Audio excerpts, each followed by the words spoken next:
It's the shipping container talking to you on a Thursday. This is the Shadow Show. And what is that? That's a callback. That's what you call a callback. That's good nostalgia for legacy listeners, Jeremy. You don't get that reference? Should have done No, I know that reference. I don't know what the Shadow Show actually is or supposed to be. You know what? Let's talk about that. Let's go around the room and say what you want the Shadow Show to be. Amin, you go first. Over. Oh, okay. That's I fun. second that. Third. I don't get this. I don't. I mean, I know it exists in the podcast, right? Yes. So everything that we say does go to the big podcast audience. There's no visual cue to the people watching on YouTube, and most people probably just have us low in their office until they actually see something on the screen, and then they know to put the volume up. So that's the funny thing, because Dan bills it as this is for the YouTube audience, the early arriving YouTube audience. But I'm not a YouTube consumer. I consume it via audio. It's in the audio. So this is basically the show. It's not a shadow show. It's in no shadows. It's out there in the light. It also started as like a little comment here or there and a joke, and then we'd start. But recently, we've just been talking about Monday Night Football and the Sunday night game, and we're doing whole segments. I think on Monday we played the clip of the Utah AD in the shadow. We did. We did. We played video on something that we don't have video for. We're working more. You should see what Jeremy looks like today, but you can't because this is the Shadow Show. You haven't lived until you've seen Jeremy Taché make excuses for the Miami Heat while dressed as a Pop-Tart. I'm just having. Oh, I'm sorry. Well, it's a Shadow Show. No one's watching. We're talking about what or are they? I don't know. We're talking about what we're gonna talk about, and that is one thing we're gonna talk about on the show today. No, but talking about what we're gonna talk about would make sense. We're just talking about it when we do the Shadow Show. Like none of what we do in the Shadow Show makes any sense because it was supposed to be like a minute of like, hey, how's everybody doing before the show starts?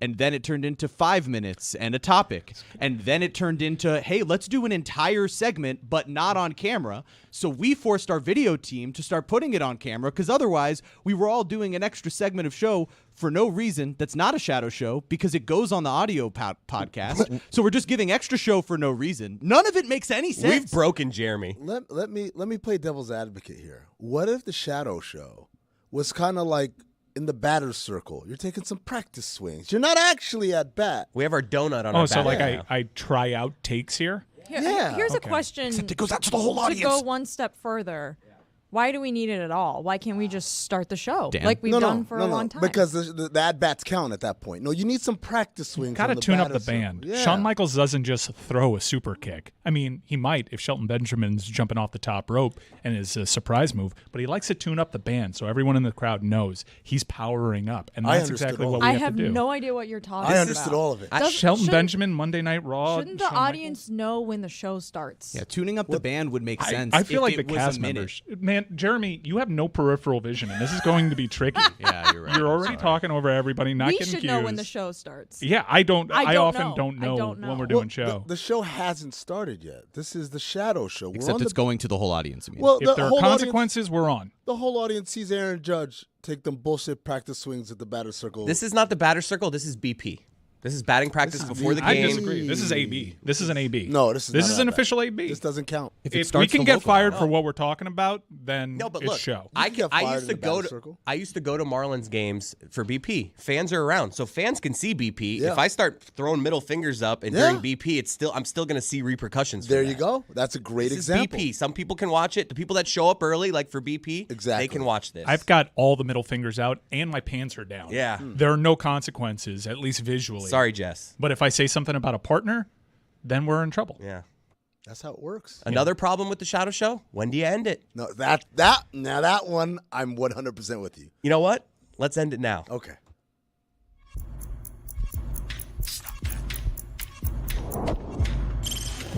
Stop that. Stop that. Stop that. I hear him chat to the noise, move too quick, can't stop for the talking. I hear him chat with the walking. Just too sharp with the prize. White girls better tell me I'm awesome, yeah. Hot like fire on the pan. If you wanna touch my mouth, please use caution. Cold like 0 degrees. I'm out the cage, gotta let out the beast. Revolutionary, gotta let out the streets. Locked in a cage, I'ma let out the sheets. We came for one, man, forget my peace. We take the west side, take on the east. I'ma put them in the cage, never let out the. Yeah, I hear him chat to the noise. Move too quick, can't stop for the talking. I hear him chat with the boys. Man, so tough when mans keep walking. Yeah, just too sharp with the prize. Like yes, let it tell me I'm awesome. Yeah, hot like fire on the pan. If you wanna touch my please use caution. Stop that. Stop that. Stop that. Executive producer Chris Cody, what would you start with today? Have you given consideration to the idea that you're running a show today that is made and built for America? You don't know what the shadow show is, even though you're supposed to be governing that, and everyone seems to be confused about what it is that I want from that. How would you start the show today? Would you start the show today with Deshaun Elliott calling the Dolphins soft? No, I would start it with Caitlin Clark being one of us. Oh. And if she can shank a golf shot, anyone can shank a golf shot. She's playing. I thought you meant she also didn't like the shadow show. She doesn't know what it is for sure. But she was at some Pro-Am tournament, and she's got a gallery full of people around her.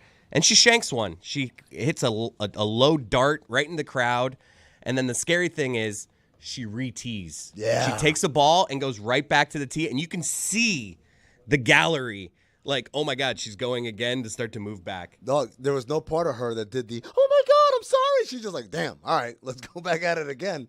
It really hammers home all those points they were trying to make in that Pablo Torre finds out about. Maybe she's wired a little differently. You know what I mean? I don't know why. Wait, I don't know what you mean. I was about to say this was an LPGA Pro-Am that she played 9 holes with Nelly Korda, who's like the best golfer in the world. So this is the shot we're showing it right now. Thousands of people around her. So many people. She was signing autographs for like, I was gonna say hours, but it probably wasn't hours. It wasn't like Dan at the Vegas show. It was slightly less time than that, but there was a ton of people there to watch her. Oh my God, that's dangerous. And look right back into the pocket. Yeah, she's like, oh, my bad. Not even a my bad. Not even my bad. There wasn't even like not even my you're supposed bad. to raise your hand like, sorry, right? I almost killed Placido Polanco shooting a shot just like that. Placido? That's a sentence. Yeah. He was playing golf with Chris Whittingham and I. We got paired together, and then in the back nine, he just dipped after almost getting one in the temple. One of these days, I want to go to these Tahoe trips. I just want to see it. I don't want to. No, this was actually in Miccosukee. Oh, wow. Okay. I'd like to go on one of them, too, but right now they're just golf outings for Mike and Stugotz to spend a lovely time in Tahoe. I think we'd all like to go on those. Chris, when you're saying she is all of us, are you simply saying that in that instance, because you're not in that instance, I feel like all of us would have done something similar, which is you are now basking in the shame of everyone's watching you, and you are an embarrassing failure at what you've done. You don't embrace that. You don't apologize. You just give me another shot so I can correct this. Give me another shot. I'm going to stare down at the tee, and I'm going to just line it up again because I'm so ashamed. All of you are watching, and I just did something terrible in front of you. To her credit, she piped the second one. So with that pressure, it didn't get to her. That might have been a breakfast ball for all we know. Was that the first hole? It's got to be a breakfast ball. But she choked. Love a BB. She choked, right? I mean, look. Look at Dan. I'm a decent golfer. I have felt the first Tahoe shot I ever hit. Like I'm not used to a gallery, so even though Caitlin is used to this, it's just that when you're hitting you're used to swinging alone, and all of a sudden there's 1,000 people watching. When Sue and I take our exclusive golf trip, that is not at all to make content, and no invites are invited to anybody else in the show. And I step over that hole on 17. Oh, my hands are shaking. Thankfully, I'm 2 for 2, and I haven't killed anybody. Nice. Ray Romano almost killed Ray Chris. Romano hit me really close to my midsection. Wow, you got contact. Yeah, hit my inner thigh. We did a whole thing for weeks on it. Ray Romano joined us. They talked about how they're extended family. Ray Romano drilled, and I don't know why Chris Cody said my midsection. He almost hit him right in the balls. Right, I was trying to avoid that word. Midsection's like not near the balls. Your stomach, no. Crotch is what I should have said. But you said almost in, like what you Balls. did. You could have just said balls. Yeah, you put us so further away from what we were doing. Oh, cock. Testicles. But I was picturing like a kidney shot. Bollocks. Or like a stomach, like internal bleeding because it hit you in the stomach. He hit me in my upper inner thigh. Made it seem like a kidney punch. Grapefruits. Midsection. I feel like I'm not too super wrong. It's on a this. lower body injury if it hits Just you in the kinda wrong. balls. Midsection's an upper body injury. Huevos. All right, let's analyze this for a second now, because if we're doing midsection, he's technically right, because midsection is under the nipples to the knees. That's really? Thank you, Dan. But why is he hedging? Why is he being careful? He knows exactly where he got hit. I didn't want to say balls or the grapes. cock. Yeah. Okay, but what you ended up... There it is. You wanted it, and you got it. I didn't want it. No, You shouldn't be saying that. Look, that's where it hit me. I didn't want it. It's a strike zone, midsection. The problem with what you did is you were so afraid in today's America of saying the wrong thing, and I think that's the way we should be going. I think you should just run from all the Rogan boys. Just run screaming and scared because you can't say balls anymore. Because that's how down the middle Chris becomes a lefty. Wait, are we the liberal Joe Rogan? Wow. Chris Cody. We were the liberal Joe Rogan the whole time. Every time I saw that tweet, I'm like, we've been that. That's right. But now Joe Rogan's people are throwing rocks at us, and Chris has to run scared and makes it the midsection and makes it so geographically confusing that now no one knows where he was almost hit when the funniest place that he could have been hit is where he was hit. Hoo-ha. Hoo-ha is a good one. Technically, he is correct, I guess. It was your midsection, but it was not really a great descriptive word considering where it actually hit you. I hear midsection, and I think you got hit in the abs. That's what I think. Exactly. That when I think midsection, because I'm being literal here and I'm doing strike zone, when I do midsection, it's nothing under the hips. But technically, if we're doing the body in thirds, the midsection has to go from knees to nipples. That's almost although you guys saw what Giannis did last night to celebrate his 3-point shot. Did you see this? I did not see this. Okay, Sam Cassell did once upon a time the testicle dance.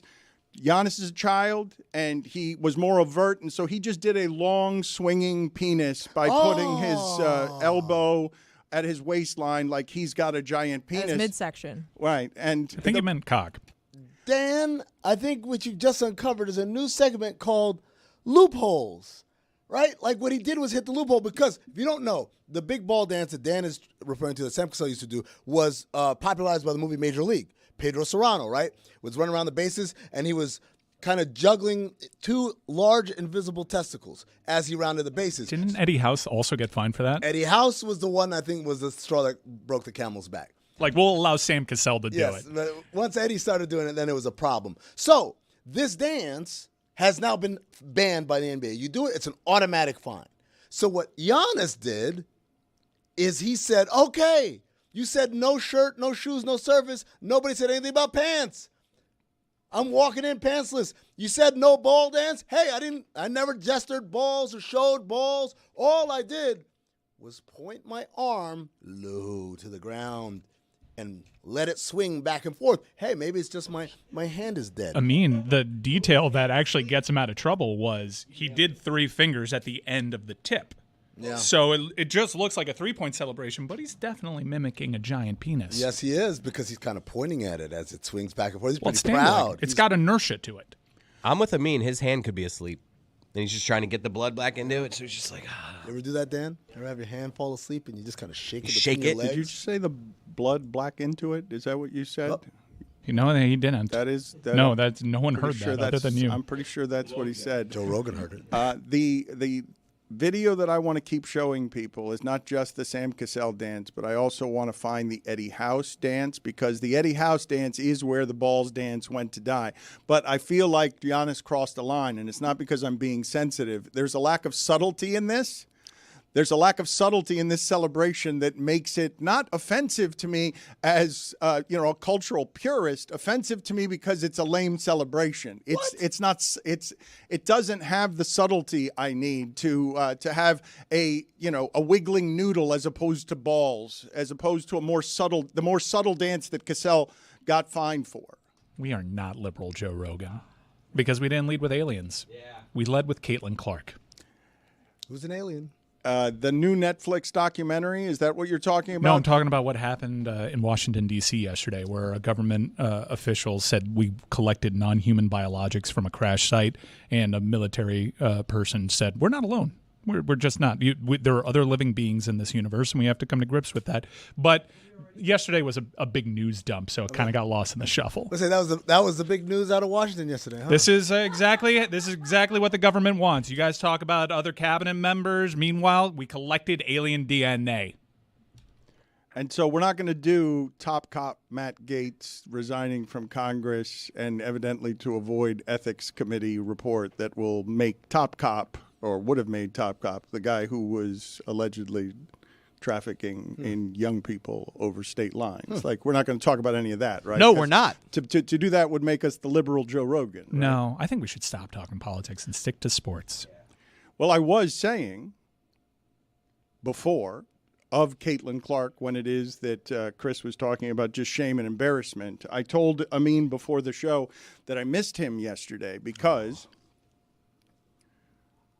the thing that happened at the end of the Miami Heat Pistons game that triggered a lot of arguing around here, and I don't think that Billy is wrong when he says people should have perspective. If you lose Game 10 of an NBA regular season, it shouldn't haunt you for the rest of your life. And the reason I know that I missed Amin yesterday is because I'm just certain that he agrees with me, having lived in the furnace facility that is competitive basketball, that it's going to be very hard to find a coaching mistake any of us have ever seen in that sport as embarrassing, shocking, and haunting as that one, where you're the buzzer beater mistake, where the coach makes the buzzer beater mistake that just ends the game because you're stewing in your own shame and shit in the middle of the court. And Spo, I've never seen him look like he lacked confidence more, shrinking inside himself as like tail between his legs to the sidelines because he realized what he had done. I mean, he realized that he had cost them the game before anybody else realized he had cost them the game. I've seen Spo in many a post-game press conference, including playoffs and the NBA Finals. I've never seen him look that devastated. And what it is exactly what you're describing. It's a lot of times you lose a game, you're like, well, the game wasn't lost on that play. We could have done this better, we could have done that better. But he knows. There's no other place to point the finger. You pointed out yesterday. It's not that he didn't know that they didn't have any timeouts. He just, like from the moment they're in that huddle, talk about, hey, remember, we don't have any timeouts, to what happened on that play that made him so furious that it was almost like a knee-jerk reaction. Like in the cartoons back in the day, they hit you with the hammer on your knee, and then poof, you just kick. That's exactly what he did. Bullshit happened on the court. Like, ah! Yeah, instinctually call the timeout because that's what I do. He messed up, but it wasn't – I know this is hard to believe. In his mind, I think his mistake was, damn it, Terry's still in. He's going to screw this up. Damn it, it happened. No, Terry, timeout. And then instinctually, he called the timeout that he didn't have, but the mess up was, like, personnel-wise, he didn't get it right. You know what's funny? They could have taken a delay a game. Like, he could have just walked out onto the court, and they would have called delay a game because you get one warning before they hit you with the automatic. But again, can you make a sub after a delay a game though? Because that would be an unfair advantage. No, I don't think you can. Yeah, I'm sure the competition committee was like, someone's going to exploit this. Well, they had 6 people on the floor, so it was up to him. It's not actually a sub. It's like, oh, no, that guy's supposed to be up. That's how you do it. Yeah, man. You got to do it's a game within the game, Dan. It's a game called loopholes. Giannis won that game the other night. Spo lost the loophole game. Your thoughts beyond that, though, when because the part about this that was so interesting to me, having watched, this building across the street is a military complex. It's like it feels like a military facility. What Pat Riley's basketball military facility across the street, where if you were to walk in there, it would be a bunch of people walking around from science lab to get into better shape because they got the cult over there that builds whatever it is that they build that wins basketball games. Mm-hmm. To watch at the end of that game, somebody who came through the video department and is now one of the 5 people who runs that multi-billion-dollar organization. To watch in real time someone who learned with Stan Van Gundy and Pat Riley how to be a crazy person about winning. To watch him sink into, I'm a control freak who knows he controls only about 10% of what's happening once I give the basketball away. Mm-hmm. I'm a control freak. When I'm at maximum rage, what am I going to do? Time out, the power comes right to me. He was so enraged by everything that had happened there that he grabbed his maximum control freak at a time where they were, had to be shouting from the sidelines, hey, you don't have any timeouts left. You've just you've lost your mind because you wanted control again. And the way you do it for 17 years is by stomping out on the court and saying, game's mine now, everybody get over here. And you did it at the impossibly wrong time. Yeah. I mean, I want to try again to beat liberal Joe Rogan. Infowars has been purchased at auction by The Onion. No way. Yeah, I thought The Onion was making an article about this, but apparently it's so. I'm only the true liberal Joe Rogan if I actually got that wrong and I have to be corrected by a producer 5 minutes later. Can you guys get me the video, please? Because that was funny yesterday watching that go viral where evidently Alex Jones is sitting in the middle of an awful apocalypse of his own making that sort of foretold everything that's happened in America since, that person, through what he was doing, could deny things like school shootings. To have him in the middle of what used to be his empire that birthed this nonsense that's happening in America right now, that went viral because he was watching auctioneers wander around his facility putting tags on what had value because he owes so much money for his conspiracy theory doing that has fried the brain of America. Like, that's what was going viral yesterday, was him sitting in the middle of what was an Infowars empire, watching auctioneers go around and put tags on the things in his studio that had value. And you're telling me that The Onion has now purchased that facility and all things Infowars? That's Secretary of the Interior, Alex Jones, so just watch what you say. Watch your mouth. I don't even know if you're playing or if you're real right now, Jess. That's the scary part. Right? I don't know. I'm sorry. I know we said we were going to talk politics. The Secretary of Defense one is the one that blew my mind. He got a news host. Look, that's the one that blew my Honestly, mind. that one doesn't even register anymore. Honestly, that one does blow my mind. I'll tell you why. Here's why. Because I can hear people say, oh, that Matt Gaetz thing, that's a conspiracy. He never did any of that. That's just the liberal media. I can hear them say that. What I cannot hear is any actual explanation that a TV host should be the Secretary of Defense, should be in charge of generals and armies and the Pentagon. I cannot, that's the part. Is there not a line for them over there, there across the aisle, to say, hey, hold on, what the are we doing? I think we're long past that point. But they won. They got it all. You have it all, right? No, you have it all. It's yours. Is it about do with aliens? it what you please, but not that. You guys just want to ignore. We collected DNA that was non-human. Who cares? And I don't think they meant a parrot was at this crash site, okay? There was a crash site. I mean... Whoa. There was non-human DNA in this crash site that we collected, and you're over here talking about shanked golf shots and attorney generals. None of that matters. We are not alone. What form of DNA do you think it was? Green person. Not what kind of... No, I'm saying what type of DNA from the green person was it? Because when I hear DNA at a crime scene, are you suggesting one thing and one thing only. Are you suggesting that this is... Yes, that's what he's suggesting. I mean, what voice was that earlier that you just did? A Bane. Not a good Bane, though. That was a Bane? Yeah, do with it as you please. I thought it was pretty good. I tried. I thought it was Sean Connery. Oh, wow. Okay. Did you know that Christopher Nolan says the sequence that he's most proudest of in his career is the opening sequence of Dark Knight Rises? I believe it. Man, that's a great sequence. They expect one of us in the wreckage, brother. She's such a better Bane than I you. know. Yeah. I didn't say I was good at it. How dare you go in front of her Bane with that Bane, though? That's the Master Bane. She's got Master a Baner.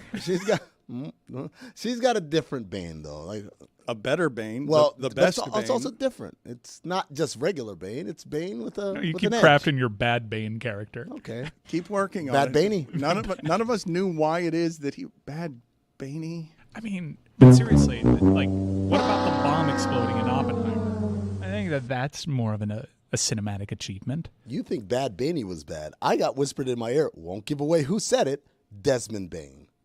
What is this, Bane Capital? Jeremy said that to me, Keep talking too. about Bane. As if we couldn't tell who told you. As if we all couldn't point at the Pop-Tart and know Wait, who told you? Who the bad pun came from. But the open of that movie was so good that I remember where I was. Like, I remember what seat of the theater I was in when I watched The Dark Knight Hot Rises. take. Not even the best opening sequence of Christopher Nolan's Dark Knight trilogy. The Dark Knight opener is great. It's What, so where he good. robs a bank? Oh, my God. Spectacular. Is Glenn Powell in that scene? I think he is, yes. God, he's hot. Was he People's Sexiest Man, or is it John Krasinski? John Krasinski. I John Krasinski. thought I saw that Glenn Powell was People's Sex, and then No a day shot. later. Liberal Joe Rogan says it's Benny Blanco. He read that somewhere. The internet not happy about Krasinski. They're like, what is this, 2014? That's what the internet's saying. Okay. We're still efforting for that video, by the way. I am here, though. Wait a minute. That was Alex Jones.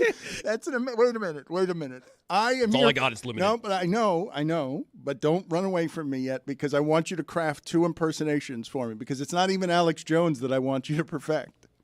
The one I'd like for you to perfect is the internet.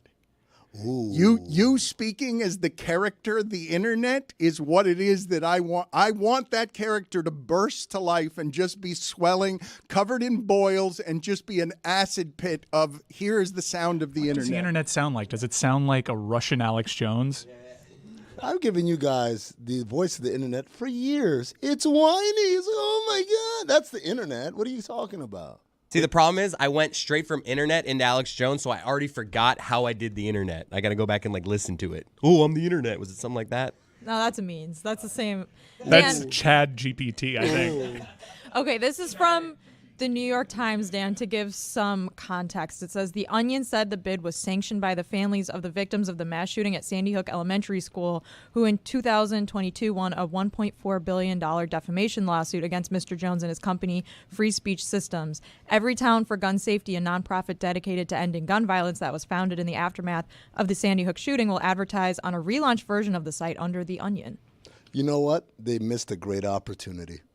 They should have bought it anonymously and kept running it as if it's still Infowars, but just infiltrate it with more and more ridiculous stories just to see how far people will believe what I they was say. going to say that Amin is a classic critic, hater, second guesser, because he immediately gets information that is indisputably clever about the darkest of humor.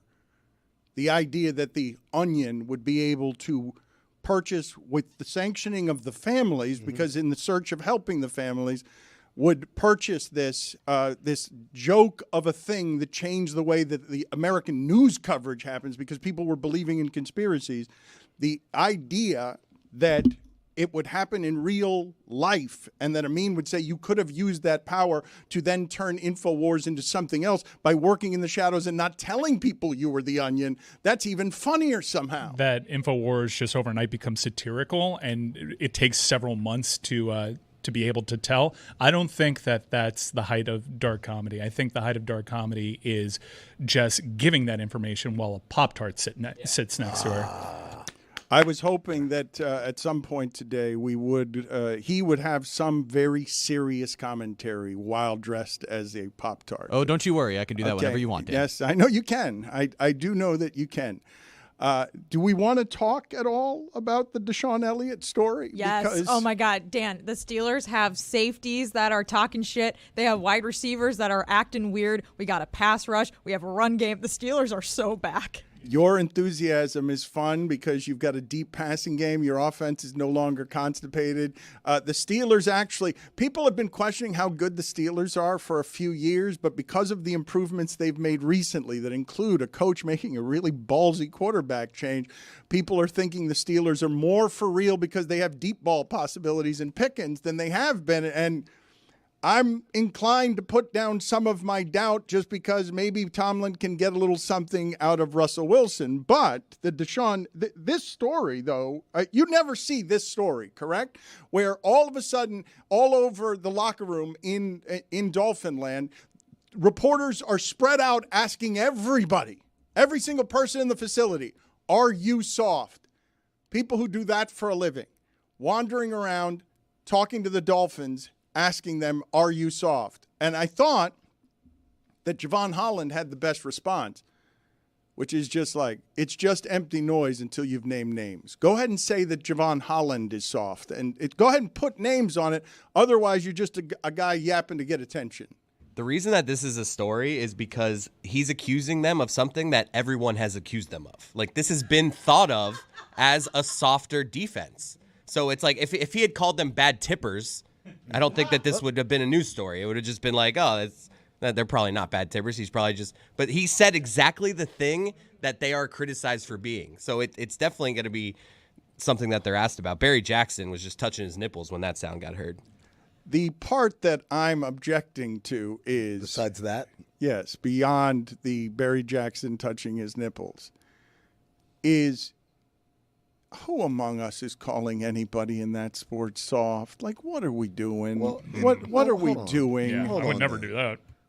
On a spectrum. I would never right? see Blaine Gabbert flinching in the pocket and say he's soft. Never me. Nope. An entire team... Calling an entire team soft that you're no longer on in that the sport. defense. Look, we can talk about how they're built for He finesse. trusted Alec Ingold. We could talk about them being built for finesse. We can also talk about them being fast. I thought we were all of the understanding that when you go fast, you're going to give up size. You're going to give up physical. The way that they play football is not to out-tough the next guy. You guys really believe that out-toughing is often a thing in the NFL? Yes, out-physically, 1,000%. The Ravens, or the Steelers, they're more physical. Not out-physicaling where you have, not out. Isn't that like a synonym? Well, no, you're making them synonyms. I am not. When you say someone's soft, it's not because they're too weak-minded to actually conquer you with their strength. It's because they're physically not strong enough. When you're getting manhandled, when everyone in the league is getting manhandled by the Lions' offensive line or on the tush push, the Eagles' offensive line, it's because Lane Johnson is stronger than everyone in the league. Not tougher, physically stronger than every single person who's across from him, and so was Kelsey. Okay, I guess if you peel back the layers and you get down in the nitty-gritty, I get what you're coming from. And he did say mentally soft, which is a distinction. But I think that you can – look, Miami's a team that's built for speed and finesse, and they made off-season choices that only leaned more into that. So I think that you can certainly deduce that there are teams that are physically tougher than the Miami Dolphins. Is he doing a cold weather thing?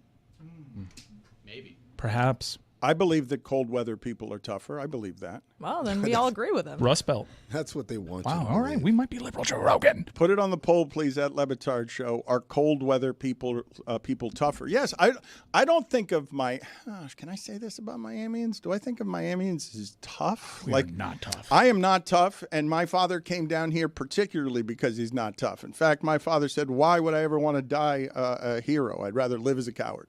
There are tougher. There are people that are tougher in South Florida in certain sections. I'm saying generally in Kendall, not the toughest. I feel like this is a confidence that comes just for playing for Mike Tomlin and the Steelers. You go to Mike Tomlin and the Steelers, you just instantly feel tougher than everybody else.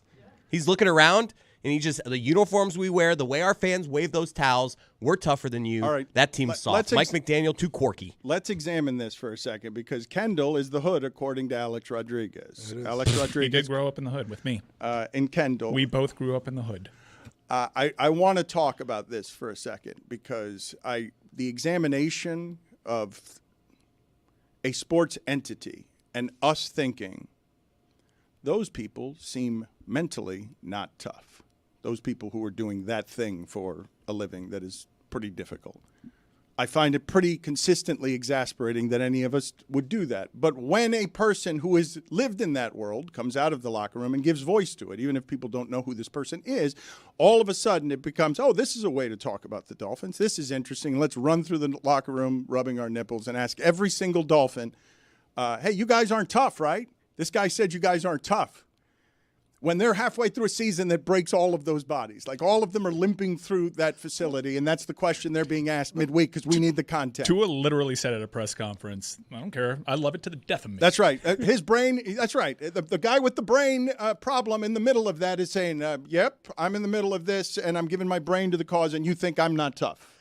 Dan, I think when we're talking about this, we have to clarify. Like Chris said, it's a spectrum. Like to us, of course, it's like when NBA players say, "Oh yeah, how many points have you scored in the NBA?" Like, well, you're not comparing to me. If you were, you wouldn't be in the league either. The comparison is against your peers, and so these are peers talking amongst each other. It's like if Steph Curry told Klay Thompson, "You're not that good of a shooter." To Steph Curry, he's not. To the rest of us, obviously, he's way better than anyone we've ever seen in our lives. So when they say this, when Elliot says this, he's saying it within the like you can't say those guys are walking around hurt and stuff. Of course, he knows that his team's doing the same thing. All right, let me play the sound for the audience so we can hear this in his own words. So this will be fun. This will be very fun. I haven't been able to play against Baltimore the way I wanted to because last year I played up for a team that was soft as fuck. I mean, oh my God, I can't put that on there. That was pretty soft. The guys on the team, but there were some guys who were tough. But like for the majority of the team, there was not mentally tough individuals. So to be on a team with a full team of mentally tough guys going against another mentally tough team and AFC North ball, it's gonna be fun, man. I have told this story a couple of times, and I will tell it again just because we're all in agreement, right, that Ricky Williams as a football player was pretty tough, yes? Yeah. So Ricky, some would say mentally wasn't tough. He couldn't do it. He did quit on his team. Right. Okay. So the reason I asked the question is because the image of him gets distorted. I always thought that he was too gentle a spirit to exist in that world, but he, had more rushing yards than anyone in the history of running a football in college and then get to the pros, and Ditka trades all his draft picks for him.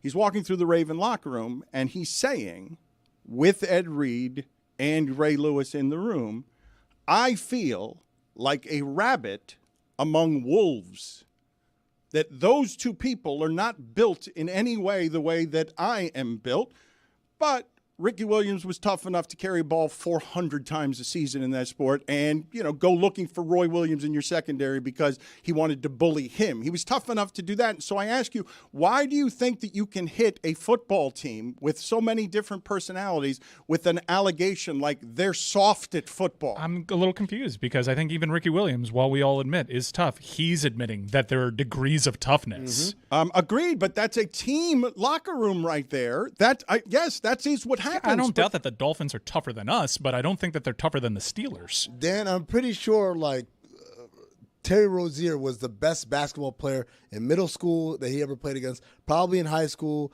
In college, he was really good. And then you get to the pros and you're like, oh, shit. There are a lot of people who are good like this, right? Like Zachary Researche of the Atlanta Hawks said this the other day. He said, in Europe, I was the most athletic guy, and here I'm just a dude.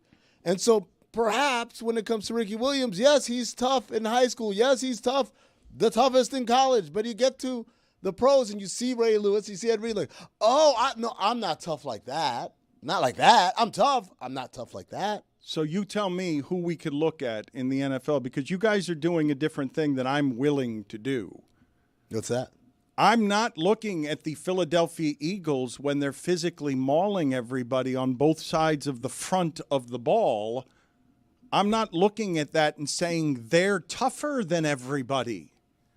I'm looking at it and saying they've got a number of physical gifts that work together that are physically stronger than everybody. I think there is a ceiling on tough on people who play those positions. They say of defensive linemen, for example. They say of offensive linemen, they're the guys who can put your refrigerator together. The defensive linemen are the ones who would tear it apart with their teeth. They say that? Everyone there is tough. Yes. Like that the defense, the thing that is said in that sport in terms of the difference between the two positions is one has a mentality that tears things apart. The other has a mentality that puts things together. Who builds refrigerators? And this is a thing they say. Frigidaire. The offensive linemen build refrigerators. You and I should know that. We love fridges. William the Fridge Perry. Dan, Mike McDaniel's response was also very funny. He said, I just worry about this year's team. He said it on a podcast. Cool podcast. This is manna from heaven for Coach McDaniel. This is you know who they're playing next? This is chum to throw it. The Raiders. And the Raiders, historically, tough. The autumn wind. It's a pirate, Dan. It's man from heaven is what it is. Man, I'm gonna out tough you. It's not man out front. It's not. So you guys there are tougher players in the league, dude. Like I don't know what to tell you. I think I look at James Harrison, I look at Willie Williams. I say, yeah, James Harrison tougher. Now you may argue, well, he's bigger and stronger, and I will say, good point. That's what makes him tougher, Dan. I would argue that nobody listening to this would argue that the Chiefs won the Super Bowl for the reasons that had to do with toughness. That was a tough defense. Chris Jones would like a word. Yeah, Chris Jones, tough. Yeah, really. Pacheco. Physically strong, unbelievably strong. I mean, if we're just doing a weather thing. Pacheco's tough. Wait, there are bigger running backs than Pacheco's Isaiah a hard Pacheco. runner. And no one really in the league can replicate his running style right now. He's unique. So how do you explain that? That's not just a physical attribute, Dan. He's not bigger and stronger than everybody else at the position. He's tougher. I'm still doing a weather thing here. I think that the Chiefs won because they were mentally tougher when it was negative 30 degrees in Kansas City. They were mentally tougher on that blocked field goal last weekend. They were mentally tougher. You're moving the goalpost here, Dan. It's just like you mentioned the Chiefs. We give you examples of guys that are tough. Yeah, thank you. You gave me examples of guys in football who are tough. Yeah, Pacheco. Yeah, I mean, you want to go. Well, how did you possibly come up with examples in football of guys who are tough? I don't know what you're doing. You're saying they're not tougher; they're bigger and stronger. Okay, agree to disagree. I think that makes you tougher. What I am saying is, let's go ahead and do it. Let's do this right now. Let's go through the recent champions, and you give me the champions that you think won because they were tougher. Like, you give me where that was. Philadelphia Eagles, a quarterback by Nick Foles. They were tougher. And that was a really tough team that they went up against. But in the trenches, they were physically tougher and dominant. And I think toughness is an attribute that you can assign to them. And you know why they were tougher? Because Nick Foles had an arm that was hanging between his legs that he pointed to with 3 fingers on it. I don't know how you make the distinction tougher when I'm like, and that's the best offensive line I've ever seen.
That's right.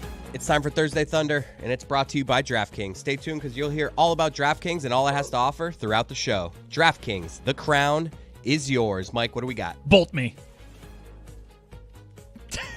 Good timing. Good timing. You surprised him. Usually the bolt comes after the pick. No, but this is the second time I've asked for a bolt. He wanted it. He needed the top production. I'll bolt the shit out of you. We are in a contract year. You should get your timing right. These sponsored segments are important. Yeah, no cursing. Don't do that during a sponsored segment. DraftKings is our sugar daddy. Can we please do this better? Bolt me. 3-leg parlay. It'll pay out at plus 472, but we're going cross sport, and you're going to have to be a little patient with this one because it won't fully pay off until the weekend. Here we go. First leg. We looked at Thursday Night Football. We got a good one. Commies taking over Pennsylvania. Second week in a row that's happened. All right. We got the Commanders. We got the Philadelphia Eagles. And I think Saquon Barkley's going to score a touchdown. Anytime touchdown score. First leg. He's been pretty important for them, right? Like if we were to say transactions, trades, best in football in the offseason, Saquon's been the most important one, correct? Hard-hitting analysis from Dan Le Batard. He's tougher than everybody else. Sometimes. And actually, that was your take. You said there's like a handful of guys, Derrick Henry, Nick Chubb, Saquon Barkley, they appear tougher. This is weird. Your takes are coming back to haunt you. Tonight in the NHL, late one, 10-10 start. I love this bet. This is one of the more routine bets that I have in hockey. Quinn Hughes assist over. Love that guy. Sniper. And also, to close out our parlay, there's a big fight this weekend. There's a couple big fights this weekend. Yeah. We're going to the Jake Paul-Mike Tyson fight, and we are going with Jake Paul by KO/TKO/DQ at plus 150 to close out our 3-leg parlay. That is Thursday Thunder. I've never criticized Thursday Thunder before. That's a trash third leg. You're a Tyson guy? Yes. Have you seen, we've talked a lot about Alex Jones, and you're all familiar with the internet meme of like the before and after where it's the same picture. Mm-hmm. That's kind of what's happening with Mike Tyson training camp photos, in which Mike Tyson, wow, what a transformation. And all he's done is pull his trunks up. All he's done is to pull his trunks up above his belly button, and everyone's like, man, that guy's in crazy good shape. If I did that to you if I did that right now, I think I would look in better shape than you guys think I am if I were to just pull up my pants to a certain point.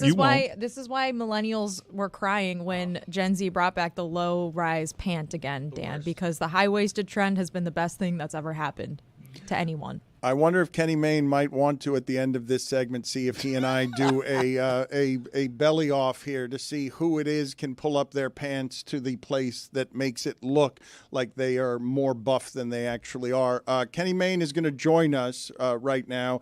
He is, I believe, to be, and I say this, with the most profound respect, the single worst contestant in the history of Dancing with the Stars. The single worst that there's ever been. However, I do really and genuinely admire his bravery in doing that, and I think it takes a really great sense of humor to be someone brave enough to do that when you know that you cannot dance. So, Kenny, thank you for being on with us. I want to talk about your documentary in a second, but it was both brave and awful to see you on Dancing with the Stars. That's the worst introduction I've ever had, not just on this show, but really any show. I was not the worst even that season. Master P was worse than I just didn't have any kind of following. And so I got voted off, and Bruno, the judge, hated me. I was doing things that were so subtle and nuanced, they wouldn't be understood for decades. And we haven't even reached that time point yet. But I tried. Plus, they paid money. I did it for the money. I didn't give a damn about the dancing.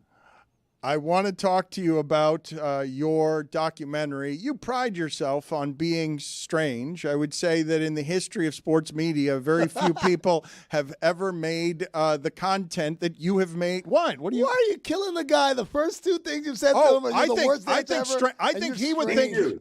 Yes, I would think that you would view strange as a compliment. No? I mean, strange is derogatory. You could have said quirky, ironic, like throw some other terms like whatever. We're friends. I thought you liked me. So far, you've insulted me twice on the gate, but I'm here. I'll take the punches. I got a wiffle ball. I got a bat. I got a piece of Griffey art back here that's in the movie that's for sale to help my foundation called Run Freely to support veterans.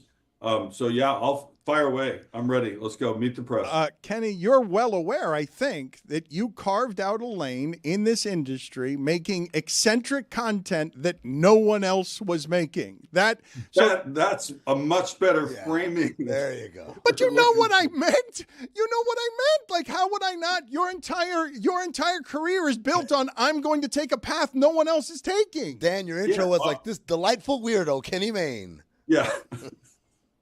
Here comes a freak show. He's now a senior citizen playing golf a lot. All those things are true. They tried to get rid of me after like 2 months, though, because I wasn't conforming. But I battled. I found a couple allies. Vince Doria, I know you love him. He stayed with me and kept me. And it, I stayed around a while. But it was fun while it lasted. I want to get to the wiffle ball documentary that makes all of that awkward introduction. I'm explaining that you make choices that other people don't make. If you're going to pour your life into making a documentary, most people might say wiffle ball would not be the way to go, that this is not the choice of an easy documentary to make. So why is it that we should be supporting this choice that Kenny Mayne is making when he can choose anything in the world to tell a story about?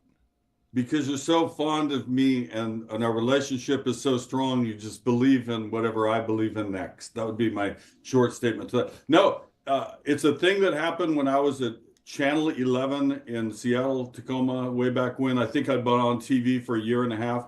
Somehow I talked Harold Reynolds and Ken Griffey into coming to the Seattle Center and doing a dumb little story. It was terrible. My interviews were horrible. But in the course of doing that, we somehow decided to throw wiffle balls on a speed pitch at the Science Center. And I've had the tape for 35 years. I ran into Griffey a couple years ago in Seattle at the Sports Award Show, and he brought it up. He says, I was going to mention you, but I didn't want to bring up that stupid wiffle ball thing.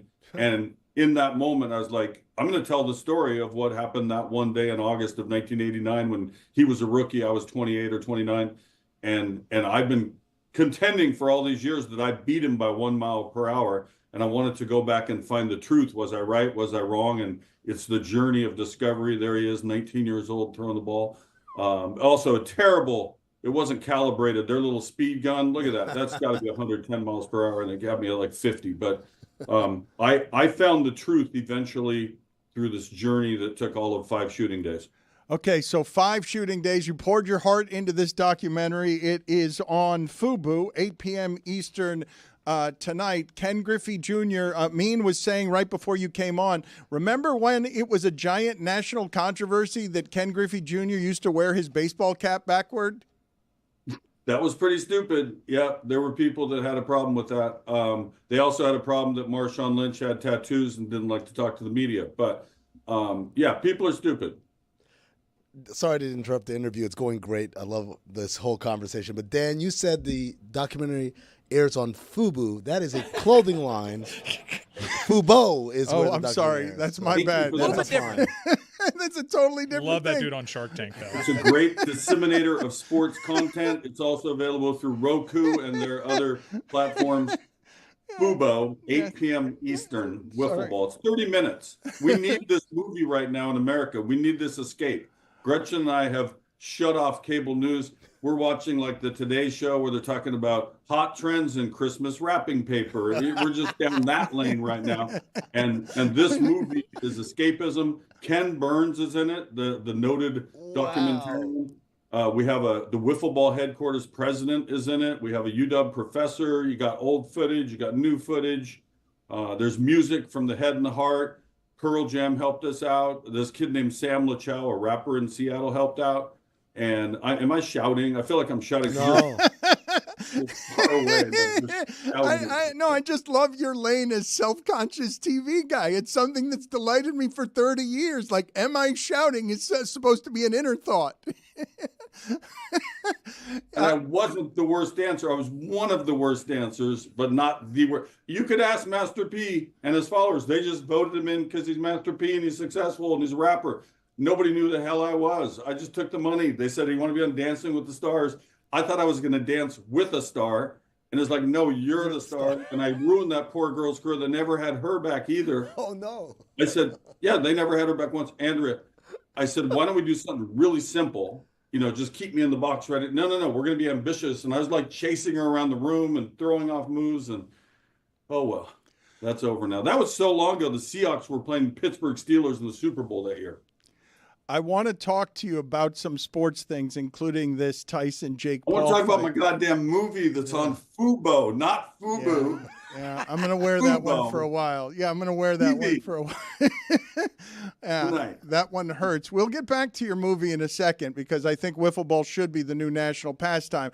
But because I've admired how it is that you have made content for a long time, you're cleverly disguised as a jester, but I've always thought because of your sensibilities, you watch everything in sports with a wink, but I've also thought you're one of the smartest guys doing it. And so I wanted to ask you from that context what it is that you do make of what's happening in America right now as you hide in your bunker there and watch, Christmas decoration shows. I'll have a statement to make soon after the inauguration. No, I was surprised, disappointed. I hope they do less damage than I expect. But anyway, Fubo tonight, 8 p.m. Eastern is where you're going to see wiffle ball. And, go team. Go America. Not only on Fubo, but also on Rockaware. Oh, no, excuse me, Roku. Thank you. You're like you got a real-time fact checker right there. I need it. Which America Super Bowl did you one. mean? Did you mean the Steelers and the Cardinals Super Bowl? Steelers, Seahawks in Detroit. Stevie Wonder played before. The bus's last stop. That Super Bowl.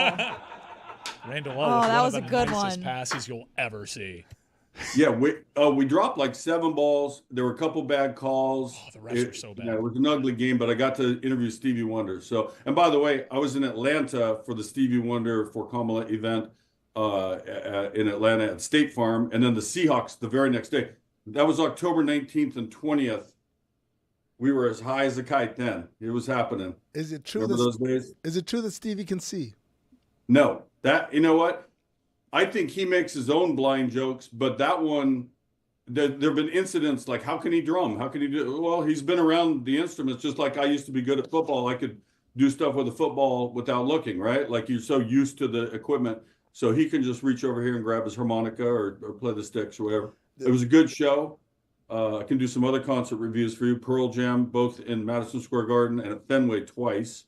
Really getting off topic here, but what was the question? Well, the question was, can Stevie Wonder see? Because the urban legend I heard is that someone that I know is working in a music studio. No, but Bomani Jones makes a very convincing argument, famously. You want to hear this story? Hold on. Stevie I know Wonder you want. can Hold on. You want to hear this story? My buddy was walking through a music studio and saw Stevie Wonder at a snack machine trying to figure out what he wanted by himself. That to me is like, look, I'm not saying that he's got 20/20 vision, but I think he can see a little. He was just feeling the vibes of the potato chips and the crackers and whatnot that was in there and determining which one his aura was drawn to what. That's what I think was happening that day. Are there not there's not Braille on vending machines? Great point. There should be expensive, but my nephew's blind. And did you ever see my nephew and me for Funny or Die? We did a thing called blind football announcer. Why are you laughing at my nephew? No, he's laughing at me. He's not laughing at you. He's laughing at me. Okay, that's fine. Troy can take it. So Troy wanted to call a Seahawks game, and for Funny or Die, this is 10 years ago. We went to a real Seahawks game, got a real booth, and Troy was the announcer and I was the color guy. And he'd be like, Richard Sherman. I said, Troy, no, we're on offense. We're literally, we are on offense. Look it up. It's on the internet. Blind football announcer. I'm on it. All right. It's a lot of strange, quirky content that you could look up. Kenny Mayne, do you have anything in your past that you look at and say, this is the best of the strange that I have done? This is the proudest of the strange that represents my work. Well, the one I'm most proud of, and it involves Stevie Wonder again, I got him, this is the same year as the Seahawks-Steelers Super Bowl, and the baseball All-Star game was also in Detroit. Remember, I used to play in those softball games? And I went to Live 8, not Live Aid, but Live 8. They're trying to get the G8 to relieve African debt, if you guys remember that whole thing. and they had a big concert in Philadelphia. I went down there with no press pass. I kept on upgrading. I'm still shouting. And I got Stevie Wonder to say, I can't be at the baseball all-star game. I have a high ankle sprain. That's the pinnacle. I could have just walked away from that, but I still needed to pay bills and so forth. So I kept in the game. Believe it or not, Kenny, there are a lot of blind How football did you find announcers. that? Oh, there it is. Okay. The video team is what? very good. They're very quick. Well, that was really good because we didn't talk about this before. You had some other preloaded stuff, and I got to hear during your break how you guys put stuff together. Either you're very relaxed and good at what you do, you don't know what in the hell you're doing, or you don't care. It's one of those. I don't know which one it is. Yes, it's all of those things. Yes. It's and so we're Is throwing that a fake candle. We're throwing up. Is that a fake candle? It is a fake candle. Kenny, you can't do better than a fake candle. Gretchen. Come on, Kenny. Gretchen. Kenny, No, what's we have. Kenny? Hold on. You want to see our real candle? We just bought it. Sure. Let's go. Sure, Go I would on. love to see your real candle. Sure, Break out the let's see real the candle. real candle. Oh, Yes. we're on the move. Look at Nice this. house right Tour there. Okay, House. so to the audio listeners, we're going through Kenny Mayne's house. It's beautiful. Who's your interior decorator? That Sports Center No. money. That's a large Gretchen, candle. Gretchen. Beautiful wainscoting. Wait, there's Gretchen. Yeah, Gretchen. Hey, Gretchen. How you doing? Gretchen. All right, They look. wanted to see our candle. They were pissed about this candle. They thought it's beneath us. I mean, it is though. Oh, You're- the fake one? I know, it's pretty bad. Sorry. I have a real one I can stick in there instead. We're trying to save the environment by buying fake candles made from plastic or something. Do you Yeah. want a real candle? No, they're good. Okay. You welcome us into your home, and now we just shame your decoration and make you feel guilty about the environment as well. That's excellent. Hey, you want to go outside where we can throw wiffle balls? Let's do this. What do you want to do? You want to challenge our group here? Is that what we're doing? We've got a setup. I saw somebody setting up in the other room, and it looked like a radar machine was clocking things in the other room. Yeah. Are we on a time deadline? Isn't this we could just go on forever, right? No. Yes. I mean, yes. Yes, Okay. and. Yes. Go ahead. All right, because I love the show and I care about Fubo TV and my show wiffle ball, and I have a wiffle ball. I always have sun in my hand. That's this little thing. It's like a stress reliever, casino dice. So like when I did Sports Center, I always had a pen or a dice or something, and it's like a pacifier, I guess. So this time it's a wiffle ball, and I'm going to go outside in my bare feet. It's 37 degrees, but we're doing it. And also, Gretchen made me switch shirts. What do you think of this? I should have worn this, right? Careful with that candle. Careful with the camera. Why? No, the candle. The candle, not the camera. You don't want to catch anything on fire. You don't want anything to catch fire. You want that fabric looks flammable. We're going back. Okay, We're hold back on. on the move. Yeah, we're going back through his house again. Going live. Here we go. This is, Everybody just relax. so he's in his backyard, ladies and gentlemen. It's Beautiful landscaping. Beautiful landscaping. There it is. Look at fall. How we doing? That's what it looks like, guys. He's mentally tougher than us. No. It sure is.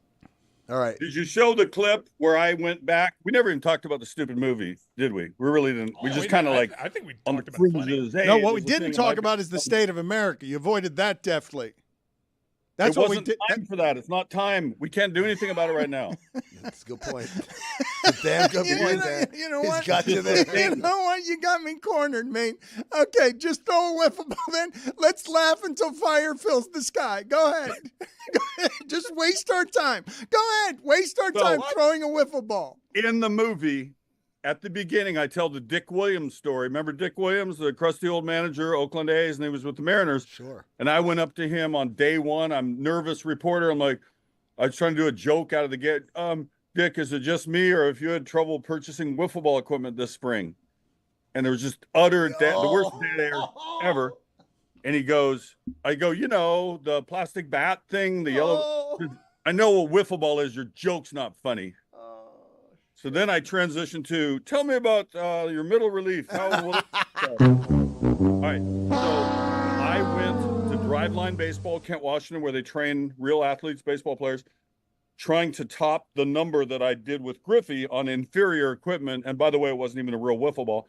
So I took a real wiffle ball, went at my age, 35 years later, to try to beat my old number, and I did. The theory was it's a lighter ball and better equipment for judging it. So I challenge your young people who should be able to beat me. They're probably 30 years my junior, right? I'm like a senior citizen. At least, Ken. 69. Well, aren't you actually a senior citizen, or is it 65 or 70 that's a senior citizen? You know what? Go for yourself. I threw 69. I thought I could get higher. I think your young people at 46 feet, it was Little League distance, should be able to. I'm going to throw one by just so you hear the wiffle ball noise because this is fun. Let's see. Okay, let's see if this works as audio because you're going to have to be accurate. Oh, snap. He almost hit the camera. Okay. I was trying. He almost hit the camera, ladies and gentlemen. It was very accurate. It was very fast. The audio wasn't exceptional. There was a little bit of there was speed on it. There was a whiff. What do you have a time? That was 73. I don't believe you. I believe. Listen, where's the camera that shows us the measurement? The wry smile kind of gave the game away. You know how hard it is? Because I've done first pitches at baseball games several times, and I still think I have a decent arm, not what it was 40 years ago. I couldn't even hit. I was like 68, 72, at best 73. Those pitchers, how they do it, the mechanics of it, I'm still just mystified by it. Like how they get up in the 90s and over to 100. They're also 21 years old and 6'5", 240. But the only thing I can still do is throw a football like 40 and in. I'm still pretty good, but the elasticity is gone.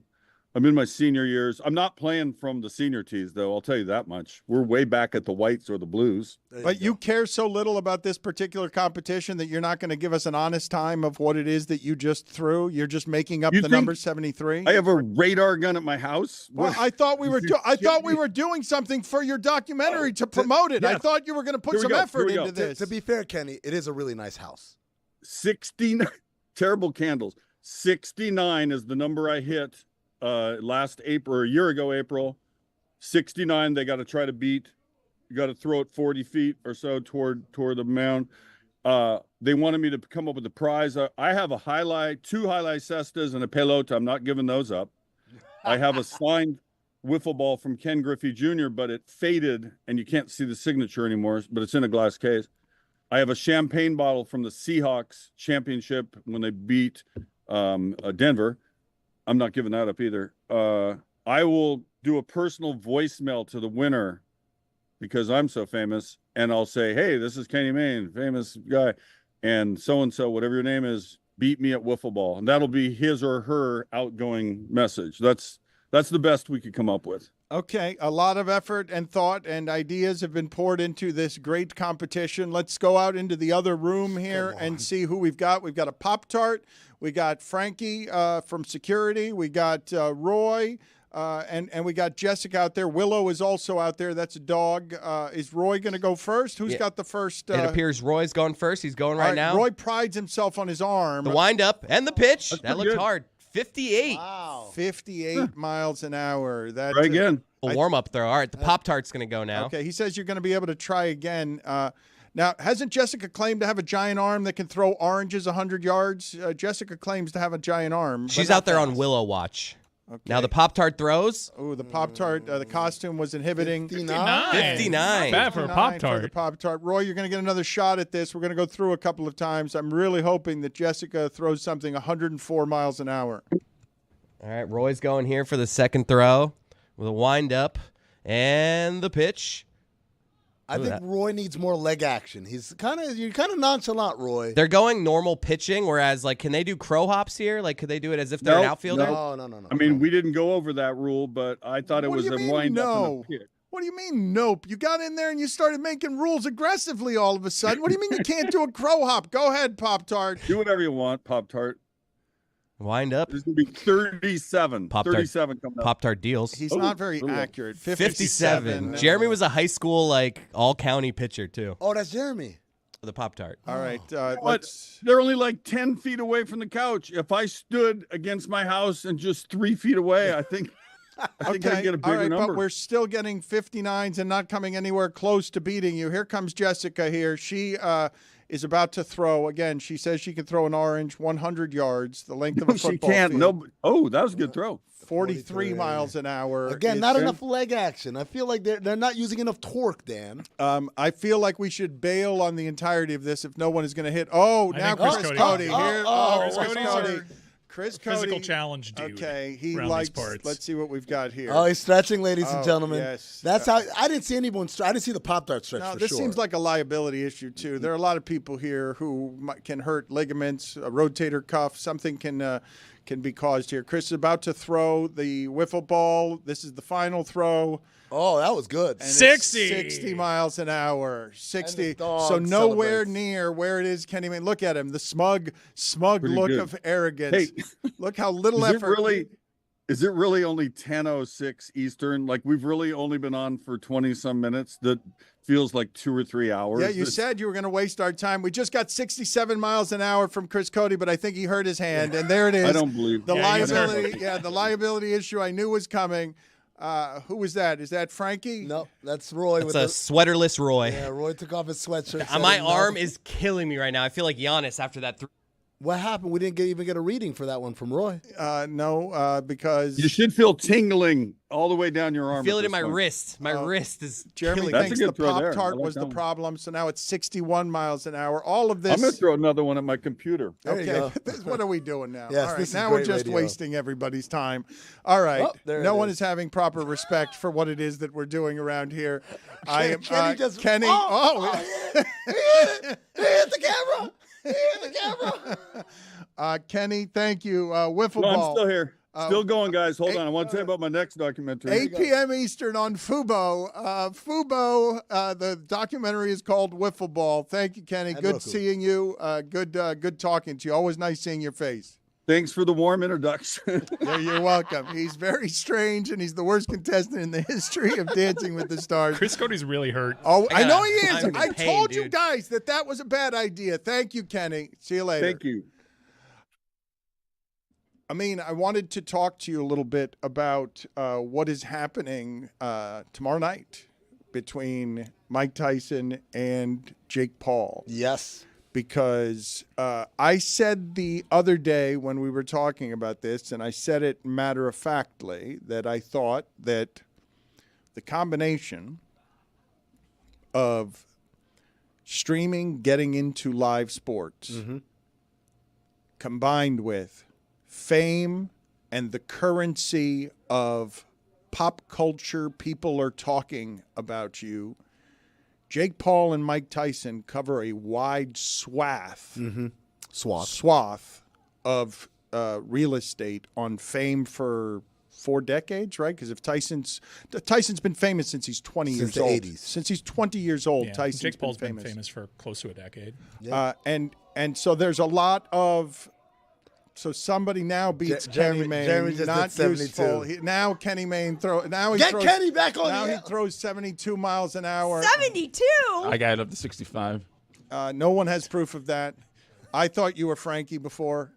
That's what. What? When you Yeah, took You off took your off hoodie. your, you took off your hoodie, and I He thought you were different. Frankie because you were far away. I didn't want to from call the Dan camera. out on that, but he has now since revealed himself to be racist. If I had said that, You've known me for 20 years. I know. It's my glasses. Don't take it No, personally. Frankie for wearing 10. In I his don't see defense. color. He didn't see I anything. hurt my elbow a little. Yeah, it seemed like a terrible idea. I need Tommy John. I didn't warm up. It was bad. But 43, not bad for someone that's never thrown a wiffle ball before. A terrible idea, poorly executed because there were injuries and we didn't get the payoff because Camera shots were great. Jeremy didn't throw at 72 miles an hour until we were off air and Kenny Mayne was gone. now Rose is going. Rose, very half-hearted. 15 miles I an don't hour. really want to do any more play-by-play of that room. You guys can stop going to that room whenever it is that you want. You can throw it up we've as gone eye to it candy. about 10 times too many already. That was really fun, though. And yeah, I know it was fun. So fun that that was a good when throw. Chris Cody ran back in here, forgot we were live, forgot we still had show to do, just came in dancing because he threw a ball hard and forgot that he had a job to do and hurt his arm on top of that. So Jake Paul and Mike Tyson, huh? Yes. Well, the thing that I wanted to ask you, because I said it flippantly last week, is I think that will do bigger numbers than Tom Brady's roast. Tom Brady's roast was the biggest thing that Netflix has had in comedy. They don't release exact numbers, but Netflix was very happy with that foray into live streaming. And the future, as we all know, of money in this business, a business that's changing rapidly, by the way, like changing in enormous ways, where it seems like Amazon and Netflix are just going to buy everything up and they're going to be in control of content for a while. Netflix is getting into the game with a Friday night event that is going to have, I think, more talk and publicity around it than when Chris Rock went live, and they're trying to change live and streaming and comedy there, and the Tom Brady roast where they're going live on content. I think this has the chance to be the biggest live thing that Netflix has done, just because of how many people it could get into the tent with just, what is this circus act? It has next to nothing to do with boxing, but I don't want to spend too much time either mocking it or even analyzing the character of the two people doing this to make all this money. But as like the apocalypse happens all around us and we try to dismantle the government, this is the perfect spectacle for the stupidity of our times. Like to throw this in Jerry World and just say, sure, let's everybody gather around the TV and empty our head with empty calories. Well, I think, first of all, I think it's going to do bigger than the Brady roast, for the simple reason that there's stakes here. The stakes are, one, how many people want to see Jake Paul just get punched in the face really, really hard? And two is, all right, what is the definition of the upper limit on age for an athlete? Because that, beyond the people who want to see Jake Paul get knocked out, myself included, there is a curiosity. It's like, okay, Mike Tyson, the most feared man on the planet, is he still that at 58? Should we still fear him in that same way? I'm of the belief, having been face-to-face, eye-to-eye with Mike Tyson in a less than friendly environment, that never fades. It never goes away. He's always going to be terrifying. Wait, what happened with you and Mike Tyson? I've told this story before. I'm not familiar. For the uninitiated. All right. Briefly, catch me up. Briefly. All right. So I'm walking through a bar in Scottsdale, Arizona, and it's really packed. And as you're walking past the bar, there are people leaving the bar, turning around with drinks, right? So as I'm squeezing by, just trying to get through to the back, someone turns with their drinks. I bump into them. The drink splashes. It splashes all over Mike Tyson. What a nightmare. He turns around, and this once packed bar all of a sudden is deserted. It's like the Wild West, and it's just me and him, and everyone's about 100 feet back. And I'm staring at him, and he's staring at me. And he's short. That's what a lot of people don't realize. He's not a tall guy. Yeah, Jake Paul's bigger. I'm bigger. I'm taller. How short are we talking? I'm taller than Mike Tyson. He's about 5'10", I think. Not 5'10". No one's 5'10". Not 5'10". No one's 5'10". I'm looking at him. And I thought no one's 5'11", I thought no one's 5'11". Some people are 5'11". I don't trust 5'10". You think he's not 5'10"? He's not 5'10", for sure. What is he listed at, Roy, please? 5'10". Terrifying. And I think like Jake Paul's up to close to 240 now. When we did Las Vegas. Feet tall? No. When we did Las Vegas, I walked past Jake Paul, who was at the hotel that we were at, and I was stunned at how big this guy was. I did not know that. He's bigger than me. So he's splashed with the drink. I'm looking at him, and the black lights in the bar are making his tattoo, which at this point was still pretty new, glow. What a gnarly visual. Oh, my God. And he's furious. There's nothing, like, there's no part of this, and it's clear in my face, like, I didn't do it, but it's like, he's looking at me like I just said, hey, asshole, and I just doused him with a drink. So he's looking at me, and I'm looking at him, he's looking at me, I'm looking at him, I'm like, what do I do, what do I say, what do I do? And somewhere in the back of my mind, something said, Amin, Mike Tyson converted to Islam. So I say, Salam alaikum, brother. And he grabs me by my forearm and pulls me in real close, real sharply, and his mouth is right by my ear, and he says, alaikum salam. And I'm like, because I thought he was going to bite my ear off. I really did. And then he released me, and I scurried away. And the next time I saw Mike Tyson was 2 years later, when my buddy said, hey, we're going to a New Year's party in Vegas. Come to this address. I ring the doorbell, and it's Mike Tyson. How do you have multiple Mike Tyson Dude, I have another one. He's just in Arizona all When the I time? was 7 years old, I met Mike Tyson. Yeah, it's crazy. I've met Mike Tyson like 4 or 5 times in my life. Every time has been a wildly different experience. And there's never a point in this where there's any recognition. Not that he should, but You think he should remember his encounters Didn't with I you? meet you when you were 7? yeah, you look like a kid I knew once upon a time. I want to talk about the history of Mike Tyson, but as it applies specifically to the fight that you're going to be watching, the sports of it. Can you guys get for me? I'd asked the production team to find the audio of Mike Tyson's last actual fight, not the one against Roy Jones Jr., but the last fight of his career where he fought a person who was a really mediocre boxer, a boxer that was a professional, but was not in any way any good, and Mike Tyson embarrassed himself. It was a shell of the person that people had been watching for 20 years. Even the one who lost to Buster Douglas didn't look like this. I don't know if we have the right sound of that interview, but let me hear that interview and do me the favor of finding me the name of the opponent, some of the information about the opponent, and when that fight was, because I think this is about 15 years ago or something like that. Mike Tyson telling you he doesn't have the stomach for any of this. Did you want to continue? Well, I would like to continue, but I saw that I was getting beat on. I realized I don't think I have it anymore because I got the ability to stay in shape, but I don't got the fighting guts, I don't think, anymore. When did you recognize that? At what part of the fight? I don't know. Early into the fight. I'm just sorry I let everybody down. I just don't have this in my heart anymore. Did you feel as though you had it coming into the fight? No, I'm just fighting to take care of my bills, basically. I don't have the stomach for this kind of no more. I'm more conscious of my children and those guys looking at my parents. I don't have that ferocity. I'm not an animal anymore. Does that mean we won't see you fight again? Yeah, that's most likely. I'm not going to fight again. I'm not going to disrespect the sport anymore by losing to this caliber of fighters. Okay, and what he said at the end, this caliber of fighter, it was shocking to watch that, which was Mike Tyson taking a beating the entirety of a fight against somebody who stunk. That was 19 years ago. 19 years ago, that's Mike Tyson talking about losing badly to a mediocre fighter. And so I don't think this will tell us about anything about Jake Paul as a fighter, but I'm genuinely curious about whether Jake Paul can just take a barrage from Mike Tyson. There are different rules for this fight than the normal fight. The gloves are more gentle than normal gloves. The rounds are shorter. There are fewer rounds for this fight than a normal fight. But you guys think you're going to see what? Because the betting money keeps coming in on Jake Paul, correct? Dude, Mike Tyson had to stop camp because his body was giving out on him. And there's all sort of ambiguity surrounding the health episode that he had in camp. He's an older man, and Jake Paul is in prime physical condition. He just needs to run around for a little bit, and Mike Tyson's going to be tired.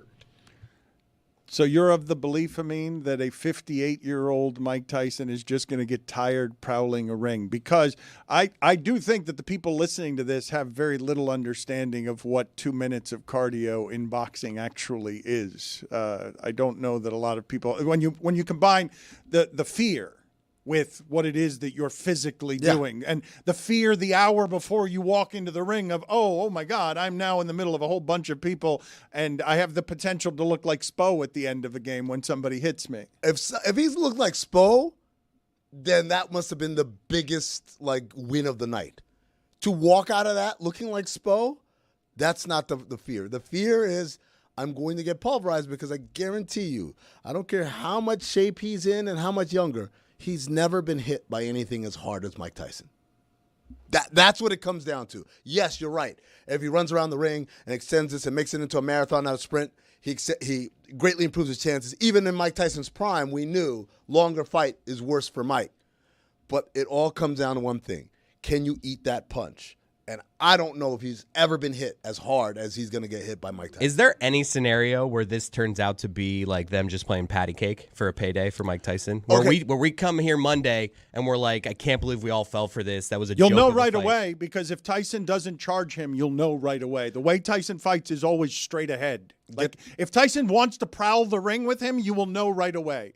because Tyson was straight ahead as a fighter. The reason he became the most feared isn't because he just knocked everyone out. It's because you didn't know how to hit him. It was straight at you, and he didn't back down, no matter your size advantages. He was always, man, go look at what Frank Bruno looked like in his prime, going to the ring to fight Mike Tyson, crossing himself because he was so afraid.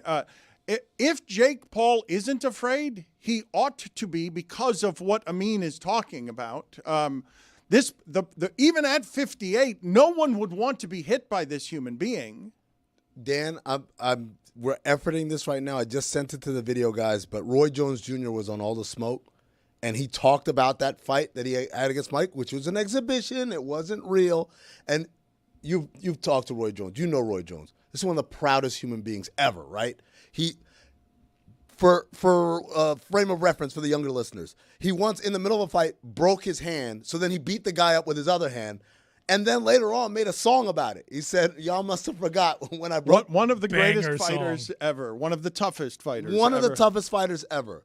To listen to him on All the Smoke talk about Mike Tyson, fighting Mike Tyson, the amount of, whether you want to call it fear or deference, I've never heard Roy Jones be that vulnerable, like he was a regular dude, Mike.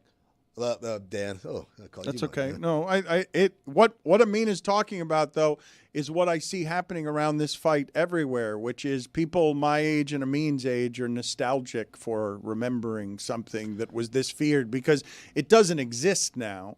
You don't.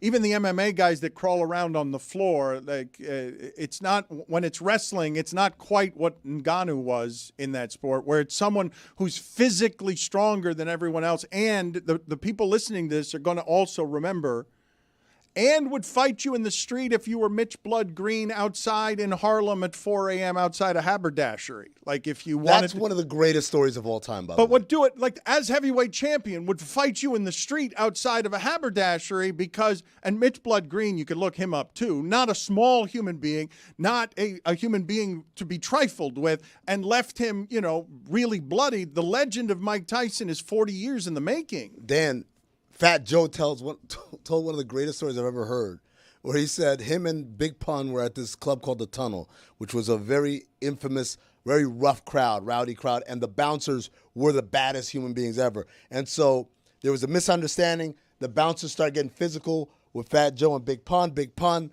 says, F that, I'm going to F all y'all up. There's like 25 of them and just 2 of Joe and Pun. And Joe's like, as Joe telling the story, he's like, there's no chance we're going to win this. But, I can't abandon my guy, but it's like, do we have to do this? And so as it's clear that an ass whooping is about to happen right outside of the tunnel, they hear from the background, hey, Joe, hey, Pun, I got y'all. And Mike Tyson comes out. He kicks off his Gucci loafers and starts chasing the bouncers barefoot. And Joe says at one point, Mike is playing that cat and mouse game around a car with a bouncer, and the bouncer's like, Joe, please tell him I'm sorry. I won't.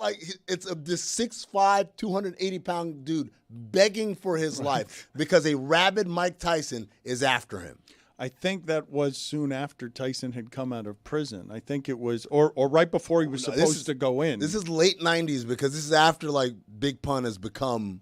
Does anyone care about the legend of this? Because half of the people watching this are going to be watching because of Jake Paul, correct? This is what this audience is half is going to be get into the tent because you're like me and Amin and being like, because I didn't watch the Roy Jones Jr. I thought that was going to make me sad. This one, I find myself interested in it, even though I don't think the merits of it as a boxing match are art in any way. So you're watching it? Yes, I'm because interested. I can already see the awful announcing headline that makes it seem like you're speaking from on high, because you said some things that kind of dismiss this for a circus, but you're right there. You're eating at the trough. I want to mock it and enjoy it. I don't want to celebrate it as boxing. I don't mind it as an event that feels like America's going to gather around the television on something, because I think it's going to do monster numbers. I don't think it's going to fail. Dan. Even if it fails as an entertainment spectacle, I don't think it's going to fail in terms of drawing viewers, which is what boxing has now become. To me, obviously, it saddens me to see a sport that I really cherished not be able to produce an event like this when heavyweight nights in America used to be the biggest thing in sports when there was a championship fight. To see it distorted to this obviously disappoints me, but not enough to keep me away from the circus tent. I'm a little worried about Mike Tyson's health, honestly, in the fight. I tuned in and I watched Logan Paul box Floyd Mayweather. It was an underwhelming spectacle, but it was a spectacle. I like the circus. Although I was born in a box, boxing has never really been for me. Get it? Because he's up. That was good. No. Oh man, I am with Jer Bear on this, where I wasn't born in like the golden era of boxing, and so I think the younger people that like boxing are the ones that are there for the Paul brothers, and I'm not really into that either. So this is sort of I will be watching Houston versus Arizona tomorrow night. This is the thing. Big one for the Wildcats. Like this is the thing. These are two people. You got a convicted rapist who is in the ring after serving time, and also in the details of this man's life, lest you wonder why it is he was so feared, went to prison and was grateful because it slowed down his life and he wasn't scared of anyone there, and he could just live a more disciplined life that felt safer to him in prison than what was happening outdoors, being the famous heavyweight champion of the world, because he couldn't handle all of that. Was very comfortable in prison. Yeah, you could say that. The legend has it, he's the only person who checked into prison and wasn't like freaking out on their first night. I mean, he kind of made himself home, and everyone's like, "Oh shit, man!" It's a fairly shocking. It's a fairly think about that. Hey, dude, thing to learn. You're going to spend the next X amount of years sequestered from society. You're going to be on a strict regimen, and you're going to eat this crap that we've served you, and you're not going to have any freedoms. And Michael's like, "Cool." Like that in of itself is terrifying enough. But this is Roy Jones Jr., Dan, talking to the All the Smoke guys about his fight with Mike Tyson. I was worried. I was too. Listen, y'all can't be out there trying to kill each other. What else do he know? That's all he know. What else do he know? If he trying to hit you, like he gonna be trying to kill you. That's all he know. So first time he hit me in the chest, I feel like a horse and keep myself. I ain't think he punched like this still, you feel me? I think he slowed down. Nah, bro. I ain't slowed down the league. At 54, he's still that fast? He's still slipping them? You feel me? He's still slipping all my stuff. And I'm right now, because I got to be right just in case he get wrong, and we going to get wrong together. You feel me? I'm thinking, you understand me? He's fast here, and he punched like here. First of all, he's still too strong. He still got all his old tricks, and he's much harder to hit than I ever thought he would have been. You understand me? That's what was surprising to me. So you hear Steven Jackson said, "I was worried for you," and Roy Jones Jr. says, "I was worried too."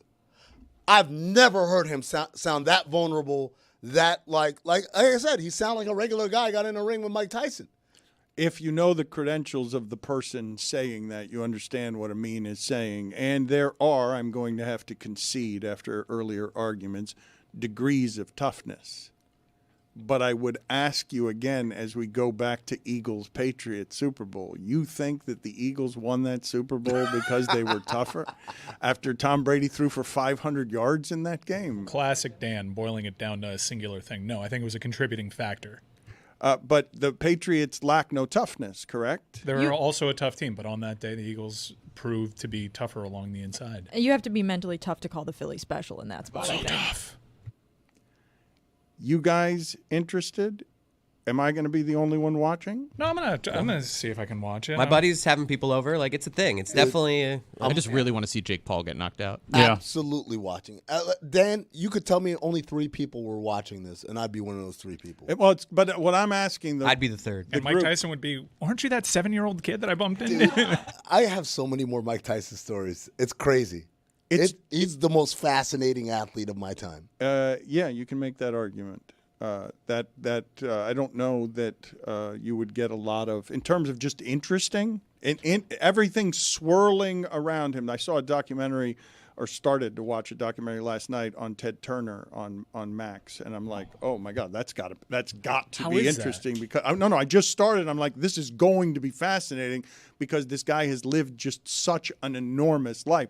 I can't believe Mike Tyson is still alive to be able to collect this paycheck. Mike Tyson can't believe that Mike Tyson is still alive to collect this paycheck. With all his faculties. I mean, most of them. Some of them. Look, you know how boxers age. They don't typically age like Mike, right? Roy Jones is a great example of one who's aged great, but Roy Jones was a guy that like nobody could touch. He was so quick. Same thing with Floyd Mayweather. Same thing with the Golden Boy, Oscar De La Hoya. These are all guys, first of all, smaller guys. Second of all, guys that their elusiveness was a big part of their thing, right? Mike took some hits, dude. He took some beatings in there. And for him to be reasonably comparable to what he was like at a younger age mentally is kind of shocking in and of itself, no? My arm is still throbbing. Yeah. This guy, toughness.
show hangout next week. A week from today, we will be at one of my favorite places on the planet, a Flanigan's. That's right. 3 of my favorite things are coming together for one spectacular event. Browns football. Not Browns football. Willow. Is she going to be there? Yeah. Oh, yes. All right. What? So I heard it was outdoors. I asked if I could bring Willow, and I was told I could bring Willow. that is a selling point. Miller Lite, you've secured Willow. All right, Miller Lite, Le Batard Show, Flanigan's, Thursday Night Football, happening. We like to get out there and touch the fans, touch the people. We will be in North Miami Beach. The address for this Flanigan's is 13205 Biscayne Boulevard, North Miami. And we're going to have a great time. There's going to be Miller Lite, flowing. There's going to be me rooting for the Steelers, I think, over the Browns in this game. I'm a big Mr. Unlimited fan now. I love Mr. Unlimited. And also, let's just laugh at the Browns together. Let's have some rib rolls. Let's have some Miller Lite. And let's root for an under. Roy, will you be going? Maybe. All right. Looking forward to it. We do like Flanigan's around here. Like is really underselling it. It is a part of the South Florida experience to go to a Flanigan's. There isn't a true native South Floridian that doesn't adore Flanigan's. It's our little space. It is here in this little bottom half of this wonderful peninsula that a lot of people have a lot of feelings about. It's ours. It's uniquely ours. Pablo Torre joins us now. He is now officially, I think, signed a contract to be a part of the powerful liberal media elite with MSNBC. I believe that he is now under threat the same way The View is, because The View doesn't have enough opinions on its show, and I'm sure that Pablo Torre's show is also an echo chamber filled with a bunch of people just like him. Congratulations, Pablo, on your new job. Yeah, it's me and Whoopi Goldberg in a bunker, and we shout takes at each other, and it's going great so far. How did you experience yesterday in America with the dismantling of our government with an assortment of assholes and awful people? Yeah, on some level, I was like, of course, this is of course the most predictable thing. And another level surprised me insofar as I was like, I'm gonna read some Matt Gaetz research. I'm gonna actually think about this for a while. I don't have a lot to say that isn't probably predictable in the sense of this is exactly the stupidity that is cinematically on the nose, appropriate. But yeah, part of me is like, it's going to be funny when Donald Trump, of course, claims victimhood because some of these guys maybe don't get confirmed. That's maybe the chess move here, if there is chess. Otherwise, it's going to be confirmed, in which case, yeah, this is going to go great. Wait, is Pablo liberal Joe Rogan? This is not an echo chamber. Pablo Torre and his dalliances with MSNBC are something that I find myself turning Republican as I watch him go and How dare you? How dare you? I find myself creeping over somehow to the side of Matt Gaetz as I just hear you be highfalutin with Joe Scarborough, Cup of Joe. You might want to do some of the research I've been doing to Matt Gaetz before you say that you're on the side of Matt Gaetz. There's a lot underneath that umbrella category. No, wait a minute. That's how terrible you are. That has nothing to do with how not terrible he is. I'm saying that when I hear you guys... Are you sure? When I hear you guys... Creeping was accurate, though. Yes, accurate maximum verbiage. creeping. But what I'm saying is there's no way that anyone watching Pablo talk on MSNBC doesn't get bothered even if they agree with him. I got to tell you, Dan, after being beholden to your audience and to, of course, the 5 to 6 p.m. audience on ESPN, I have a whole new demo that I didn't know would ever care about my takes. And yes, they are largely older women, but it has been fantastic for your boy. I'm walking around and I'm hearing lots of great feedback that is the opposite, in fact, of what creeping Dan Le Batard has described. Not an echo chamber. Yeah, I'm surprised you're getting a lot of positive feedback. Are you a zaddy now? Are you a liberal zaddy? Look, you asked if I'm liberal Joe Rogan. I am on testosterone replacement therapy. I am, in fact, increasingly convinced that they're aliens. And I do hang out with problematic people who compare themselves potentially to alleged, offenders like the sweaty dude who just said he was on the side of Matt Gaetz. So Kind of adds up. Did not say that. Said it made me go closer to where his side was than your side just because of how awful you also are. Pablo, were you aware that there is a subsect of hardcore progressives that think that the UFO thing is just a diversionary tactic, that they're UFO agnostic, and this is all just a conspiracy theory to deflect people's attention from the real news? And I would say that, man, the real news deflected a lot of attention from someone claiming we collected non-human biologics from a crash site. Yeah, in general, I'm like, the deep state we've been warned about. When are they going to show up? Because so far, it's just a lot of people just doing whatever they want without any sort of counter from the alleged forces that are secretly puppeteering everything, including, it turns out, me and my vocal cords. And it's not showing up so far. So I'm just waiting. I'm waiting for that. Waiting for those for that stimulus package to kick in. You used to be a member or might still be a member of the Boxing Writers Association of America. Are you still a member or did you used to be a member? An award-winning member. Dan, thank you for asking. You still are then? Probably not. I haven't paid my dues in a while.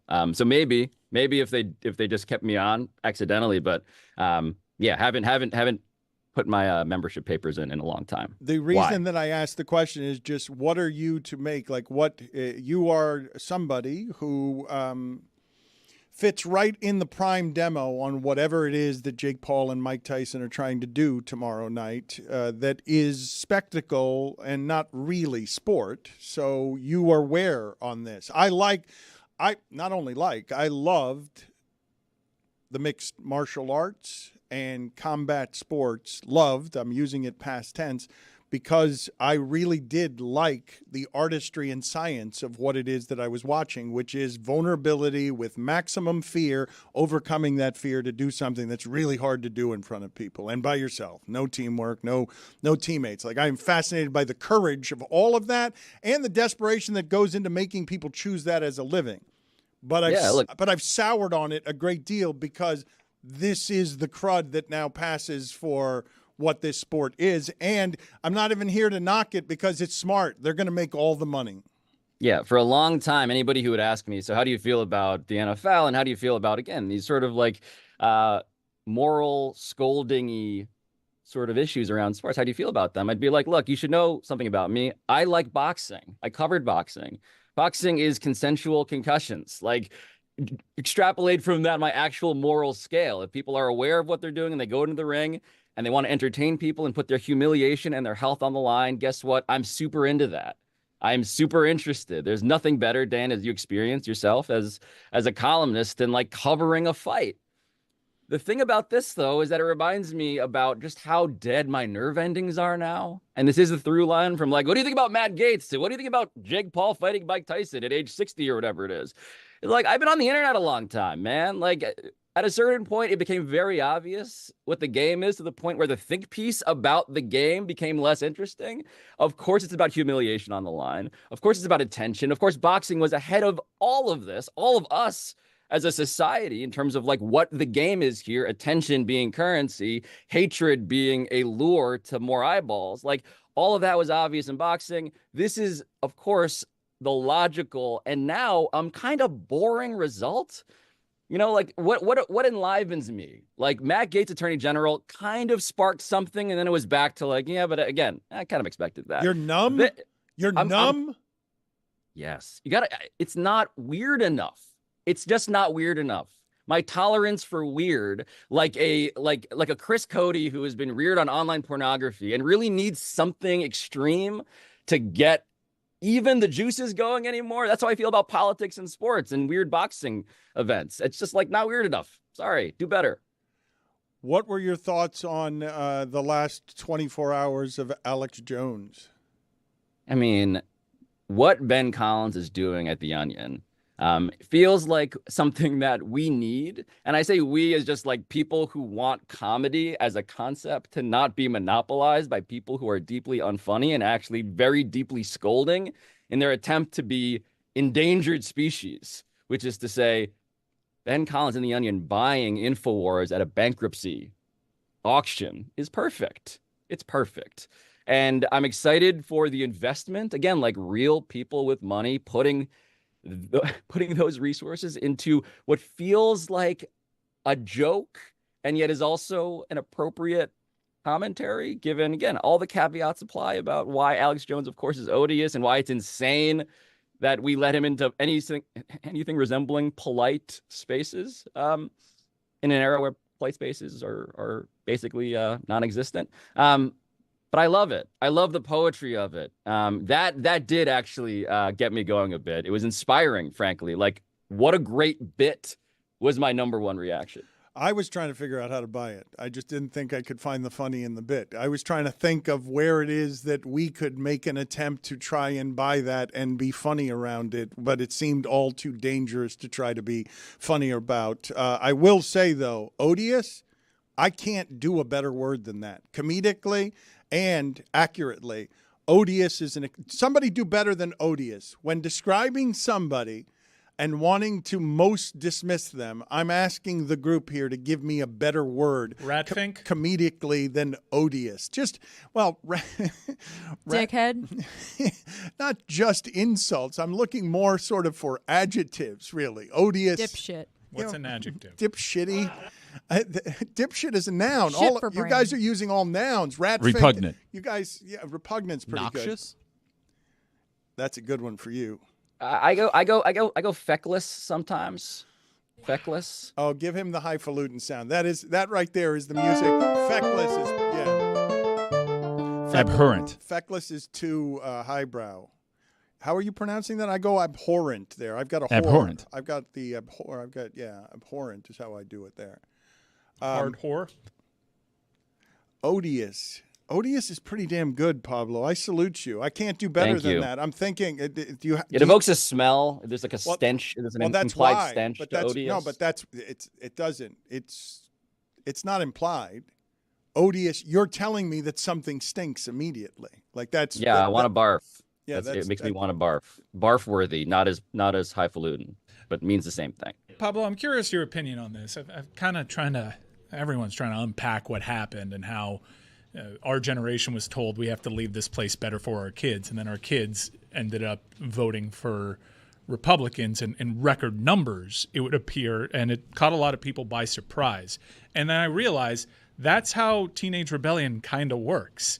It was the same case with kids that were born during the Reagan administration. They veered more liberal, so maybe this is the yo-yo that'll go back and forth. I do actually think progressives are in a good position now, although they won't ever agree on that given everything that's happened, especially in the last few days. But it's a lot cooler to be chasing. You can be anti-establishment when you're not the ones in charge. Our show peaked when Donald Trump had his first term in terms of audience, in terms of reach, in terms of cultural impact, because we were chasing that. Then when we were all of a sudden in charge, I use we, the royal we, the cool thing was to go against who was in charge and rage against that machine. So now that the shoe is going to be on the other foot, I actually think you got to lean into the cool things that make you rebellious. Yeah, I saw among many charts that my brain has picked up like a lint roller over the last several weeks, just like bits of trash and information. That demographic chart about how Gen X was the strongest generation in terms of favoring Trump was perfect, right? Because of course, Gen X, rebels, people who are too cool, who are anti the system, end up embodying the very thing that they railed against. And this is in some ways, Mike, like, yeah, the pendulum, just the pendulum of human political behavior swinging back and forth such that any sort of murder mystery diagnosis of like, who caused this? Who did it? Oh, it was Pablo Torre in the library with a take about trans people. It's like, no, actually, it's probably just the pendulum swinging back and forth. Everybody feeling like they don't want to be the system and therefore plausibly claiming that they're not the system when they're out of power. We're definitely getting, in terms of like people who are not on the, again, the Matt Gaetz side of things, we're getting to benefit from that actual danger, actual potentially, prosecution from the richest man in the world who has become the most powerful private citizen in the history of America after campaigning against the unelected forces actually running America. Like, of course, like, yeah, fill in all of the obvious hypocrisies that you might point out with your magnifying glass at this point. But we're back to being, in danger from a political perspective and therefore probably culturally ascendant in that same way. Quick follow-up, curious your thoughts. It's been said, and I don't see any hard data that suggests this, so I guess it's been hypothesized that millennials are better at parsing through misinformation on the internet better than any other generation. Not the ones that were born when the internet was fully rocking and a thing, not the ones that were pre-internet. We're the only generation that met it kind of in the middle. We remember life before the internet, and we remember when the internet came along. Why do you think that's being said about our generation, that we're the best at filtering through this? It would stand to reason that it would be the youngest generations that would be better because it's so ever present. Yeah, because you have older friends, parents, bosses, hosts of this very show, in fact, who are constantly asking us, how do you do this thing on your phone? And then we have to realize we don't know either. Unnecessary. And so we got to figure that out. Unnecessary. You know, when Dan's AOL email address is asking, is this shark real? Okay. It's like, yeah, we got trained in speaking to both parties here. We are across the aisle of time and politics in that way. Also, Mike, just in terms of my nostalgia, like, I think we're a generation that longs for the sweet, sweet simplicity of a dial-up modem screaming at us.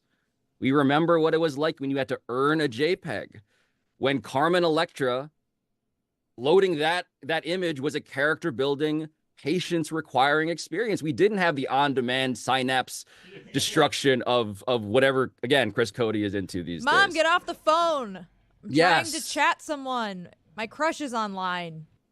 Yes, yes. We remember what it meant when a door opened and closed on our buddy list. Who is that? Damn it. Goodbye. Rest in peace, by the way. He just died. Goodbye. He just died. Oh, he died Wait, a week wait, ago. wait. The He AOL did? goodbye. You have male voice? He got passed mail. away last Just week. passed away last week, yeah. Tom Hanks? No.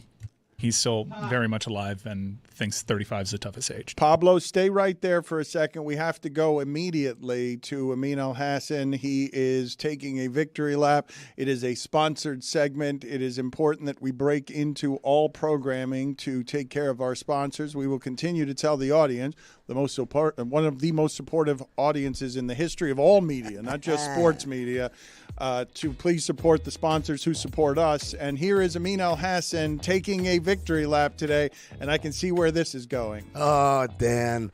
First of all, shout out to Jocelyn Thompson Rule. I call her Joss Rule. She's my instructor on the Peloton app. I love the Peloton app. Every time we do this segment, everyone's winded and out of breath and sweating, and they're doing jumping jacks and stuff. And I think it's intimidating sometimes. Some people are like, I can't do Peloton. I'm not in shape. Guess what? They've got a lot of stuff for beginners, for starters. Take it easy. Like I said, Joss Rule has me on a 5-minute warm-up walk, which is perfect. Because I'm doing a victory lap, baby. Can we get to the victory lap, please? I didn't need the preamble. I could just use the victory lap. Buddy, the preamble is kind of what's paying for this whole thing, so relax on that. But as I was saying, me and Josh Rule were doing a little victory lap because my Georgia Tech Yellow Jackets did what I told you all would happen last week. I said it multiple times, and you guys were like, analytics. And what did I tell you, Dan? It's so freeing to be a fan. You guys suck. We're going to kick your ass. And that's all it took. And by the way, I heard the analysis on Monday. I heard it, Mike. You guys talk so much. Well, our defense. What about our defense? What about our defense? We locked y'all up. We locked up the Heisman Trophy winning guy who's going to win the Heisman Trophy. We locked up the number one offense in the land. You guys did not give our defense enough credit. Forget about how our offense kicked your ass. We knew that was going to happen. You guys suck on the defensive side. But the thing that you're great at, we stopped you there too. You guys said, oh, well, Miami's going to score 38 points every game. But the only question is the other team going to score 40. We didn't have to. You know why? Because we put y'all in cuffs. Guantanamo. That's where Cam Ward is at right now. Wondering what went wrong in his life. Really? Yeah. Guantanamo. Yes. You essentially scored 35, and you kept the ball 9 minutes at a time. That was really more about the offensive execution. Look, buddy, You had your opportunities. They gave the dude the ball. Could you make something happen? No, he couldn't. Sorry. This segment is supposed to be you breathless. It's victory. No. It's a victory lap. No one sprints in a victory lap, Dan. And like I said, the Peloton app is great because it has stuff for beginners. You don't have to be killing yourself on the first day. You can ease into it. And that's where I'm at. And by the way, I am out of breath and shiny too. So I don't know. Just because I'm not like Tony doing push-ups and stuff doesn't mean I'm not tired in here. Cardio comes in many different forms. Also, this is not the picture I wanted.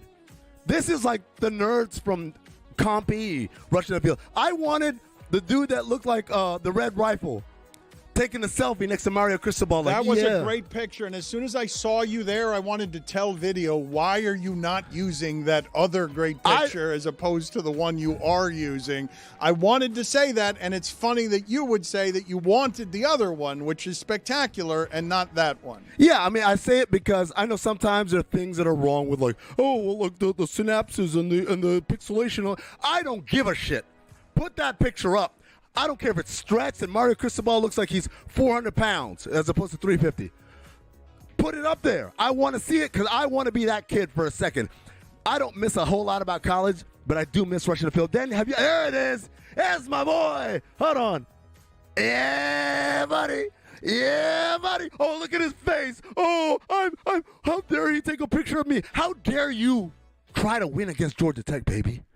Huh? Mario Cristobal's not feeling good about that photo for a number of reasons. He needs a bra. The boobs, the boobs. Yeah. Pablo, a man's ear. Pablo, what were you going to say? You wanted to get in here?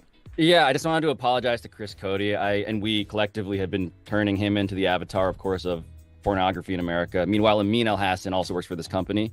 And so I just want to acknowledge that obviously everyone knows Amin, in fact, has the darkest incognito browsing history of anyone at Metal Arc. Wake me up when Harvard does something of note. Thank you, Amin. We don't need you anymore talking about these things. This victory lap was presented by Peloton. Find your push. Find your power with Peloton. Pablo, before you get out of here, Pablo Torre Finds Out is a rapidly ascending podcast. It is getting more and more popular all the time. What do you have that we should be listening to? Yeah, I think today's episode is our best episode possibly that we've done to date. Guys, I literally just made a Mario Cristobal interview request. Yeah, so like literally. Can we stop? Please stop that. Please stop. It's just. Go ahead, Pablo. You were saying, yes. No, Amin touching the nipple of a photographed Mario Cristobal is what we should be doing for the audio audience. Yes. Yeah. Instead, while I'm over here sending a correspondent to a supermax prison in Texas to investigate what fantasy football is like among death row inmates. So this is a real story. I don't want to spoil it. It is about, yes, capital punishment as a system, but it's also about how one actually does continue to watch sports, love sports, talk trash about your favorite teams, root for the Dallas Cowboys when there may not always be a next year. So, Dan, I think it's honestly the best thing we've done so far. And briefly, it started because it turned out there was a database online of the last words of death row inmates in the state of Texas. And a disturbing number of them, their last words were, "How about them Cowboys?" And so we decided to find out why it is that is so, and how one actually does continue to watch the Dallas Cowboys on death row in America. And I genuinely and unironically encourage you to see what we reported. I think it'll change a lot of your minds. Give me a clip, Lewis, please, from Pablo Torre Finds Out that Pablo was supposed to throw it to, but forgot because he was too busy smelling his own farts. How did you guys even draft players, though? Or is it all through the window? Mostly it was week to week. So depending on the matchups, you would make a new lineup. You understand? Okay. You know, Tom Brady's playing whoever, so you're starting Tom Brady. And if it's a 2-quarterback league, you know, whoever else it might be, you know, Aaron Rodgers, right? So there's a deadline. You got to turn them in by, Friday at noon. We would slide the stuff out from the cells to the day rooms, and then those guys would get the stuff and give it to another day room, make his way out there with what we call a fishing line, and it's essentially like a long string that he'll slide to the day room and he pull them back in. I have never felt worse about forgetting to check my lineup. That is what it takes to play fantasy football on death row. Right, and just enjoying this conversation, one fantasy football player to another, and you sort of get lost in that. You forget where you are, and then there's this gut punch. But what happened to your league? Slowly but surely, the guys that played, they've just been pushed out of existence. They've been executed. They're gone. You know, and that's just a reality of being on death row. That's a reality of being sentenced to death.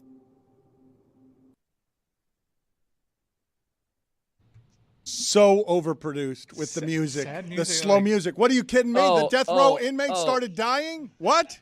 I'm sorry. Production value, I know, is a horrifying concept. That music, to the Scorseses in Miami, right? But we actually, we actually, put thought and effort into how we tell stories as opposed to actually just having a mean rub a nipple. Really? Yeah. Did anyone have the thought like, hey, this might be too sad and it seems like we're celebrating murderers? We are decidedly not the liberal Joe Rogan. Yeah, we're fat shaming Mario and we're making fun of death row inmates. Not liberal Joe I think Rogan. Mario looks great, by the way. I would like to advise and encourage you all, go to freecharlesflores.com, realize why the Innocence Project took on his case, and realize that somewhere at this company, someone who's doing actual work as opposed to sitting at a table and masturbating literally and figuratively. Okay, you were Well, just sad music for an innocent person on a death row. Literally. Yeah, I get that. Okay, it didn't need the music. It was overproduced, and You guys have lost the ability. He was to saying something critique dramatic. I what get it. good He's work on is. death row, and the people around him die. The music doesn't make it any different. It's just, yes, people die on death row. That's kind of why it's called death row. Stop excusing your own production laziness and pretending that that's a decision you guys make. Work smart, not hard. Work smart, not How hard. about work at all? You guys are like, that's too much work in that. Yeah, Jeremy great. produced Good a song that he philosophy. wrote lyrics to 10 minutes into a segment yesterday. He produced a fresh song, The Final Nightgown. You got 10 people that were paying God knows how much to put some syrupy music behind death row. Guy dies on death row. We're trying to make things that people who don't like what is on screen with me, like naturally, this is not their thing, to know that we're actually making some of the best work in sports media. And sometimes that involves a thing called scoring. Get him out of here. There's a little thing called scoring. Just get you know, just get him out like of we here. score Edward R. Murrow Awards. Yes, But I don't know what I'm doing. Yes, I don't know what award-winning. I'm doing. He's I'm just award-winning winning all the Pablo awards. Torre. That's all I got. But if the end of the story is, he killed 17 people, Yeah. I go like, That's not the different track. story. No, please that is tell me. absolutely Did you, not the please, story. Please, did you start C.D. Lamb, guy who killed 17 people? Pablo Torre finds out. You guys sound award-winning Pablo Torre ridiculous. finds out where if you want overproduced music, that's how you produce. That's underproduced right there. It's the final nightgown. You guys are odious.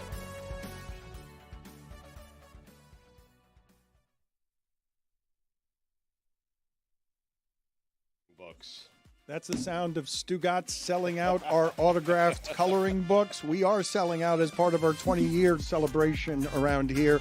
We're introducing the Dan Le Batard Show with Stugotz's 20th anniversary jersey. It's a weird choice to enter the Christmas holidays selling a sleeveless garment, but here we are. I mean, 20 years, I have been on fire. The last 20 years have put me in the Hall of Fame. Who would look worse in a tank top, me or you? Okay, it's sleeveless garmentry that we're selling at LeBatardAF.com. It took us 20 years to make it. It looks just as bad on us as you would imagine.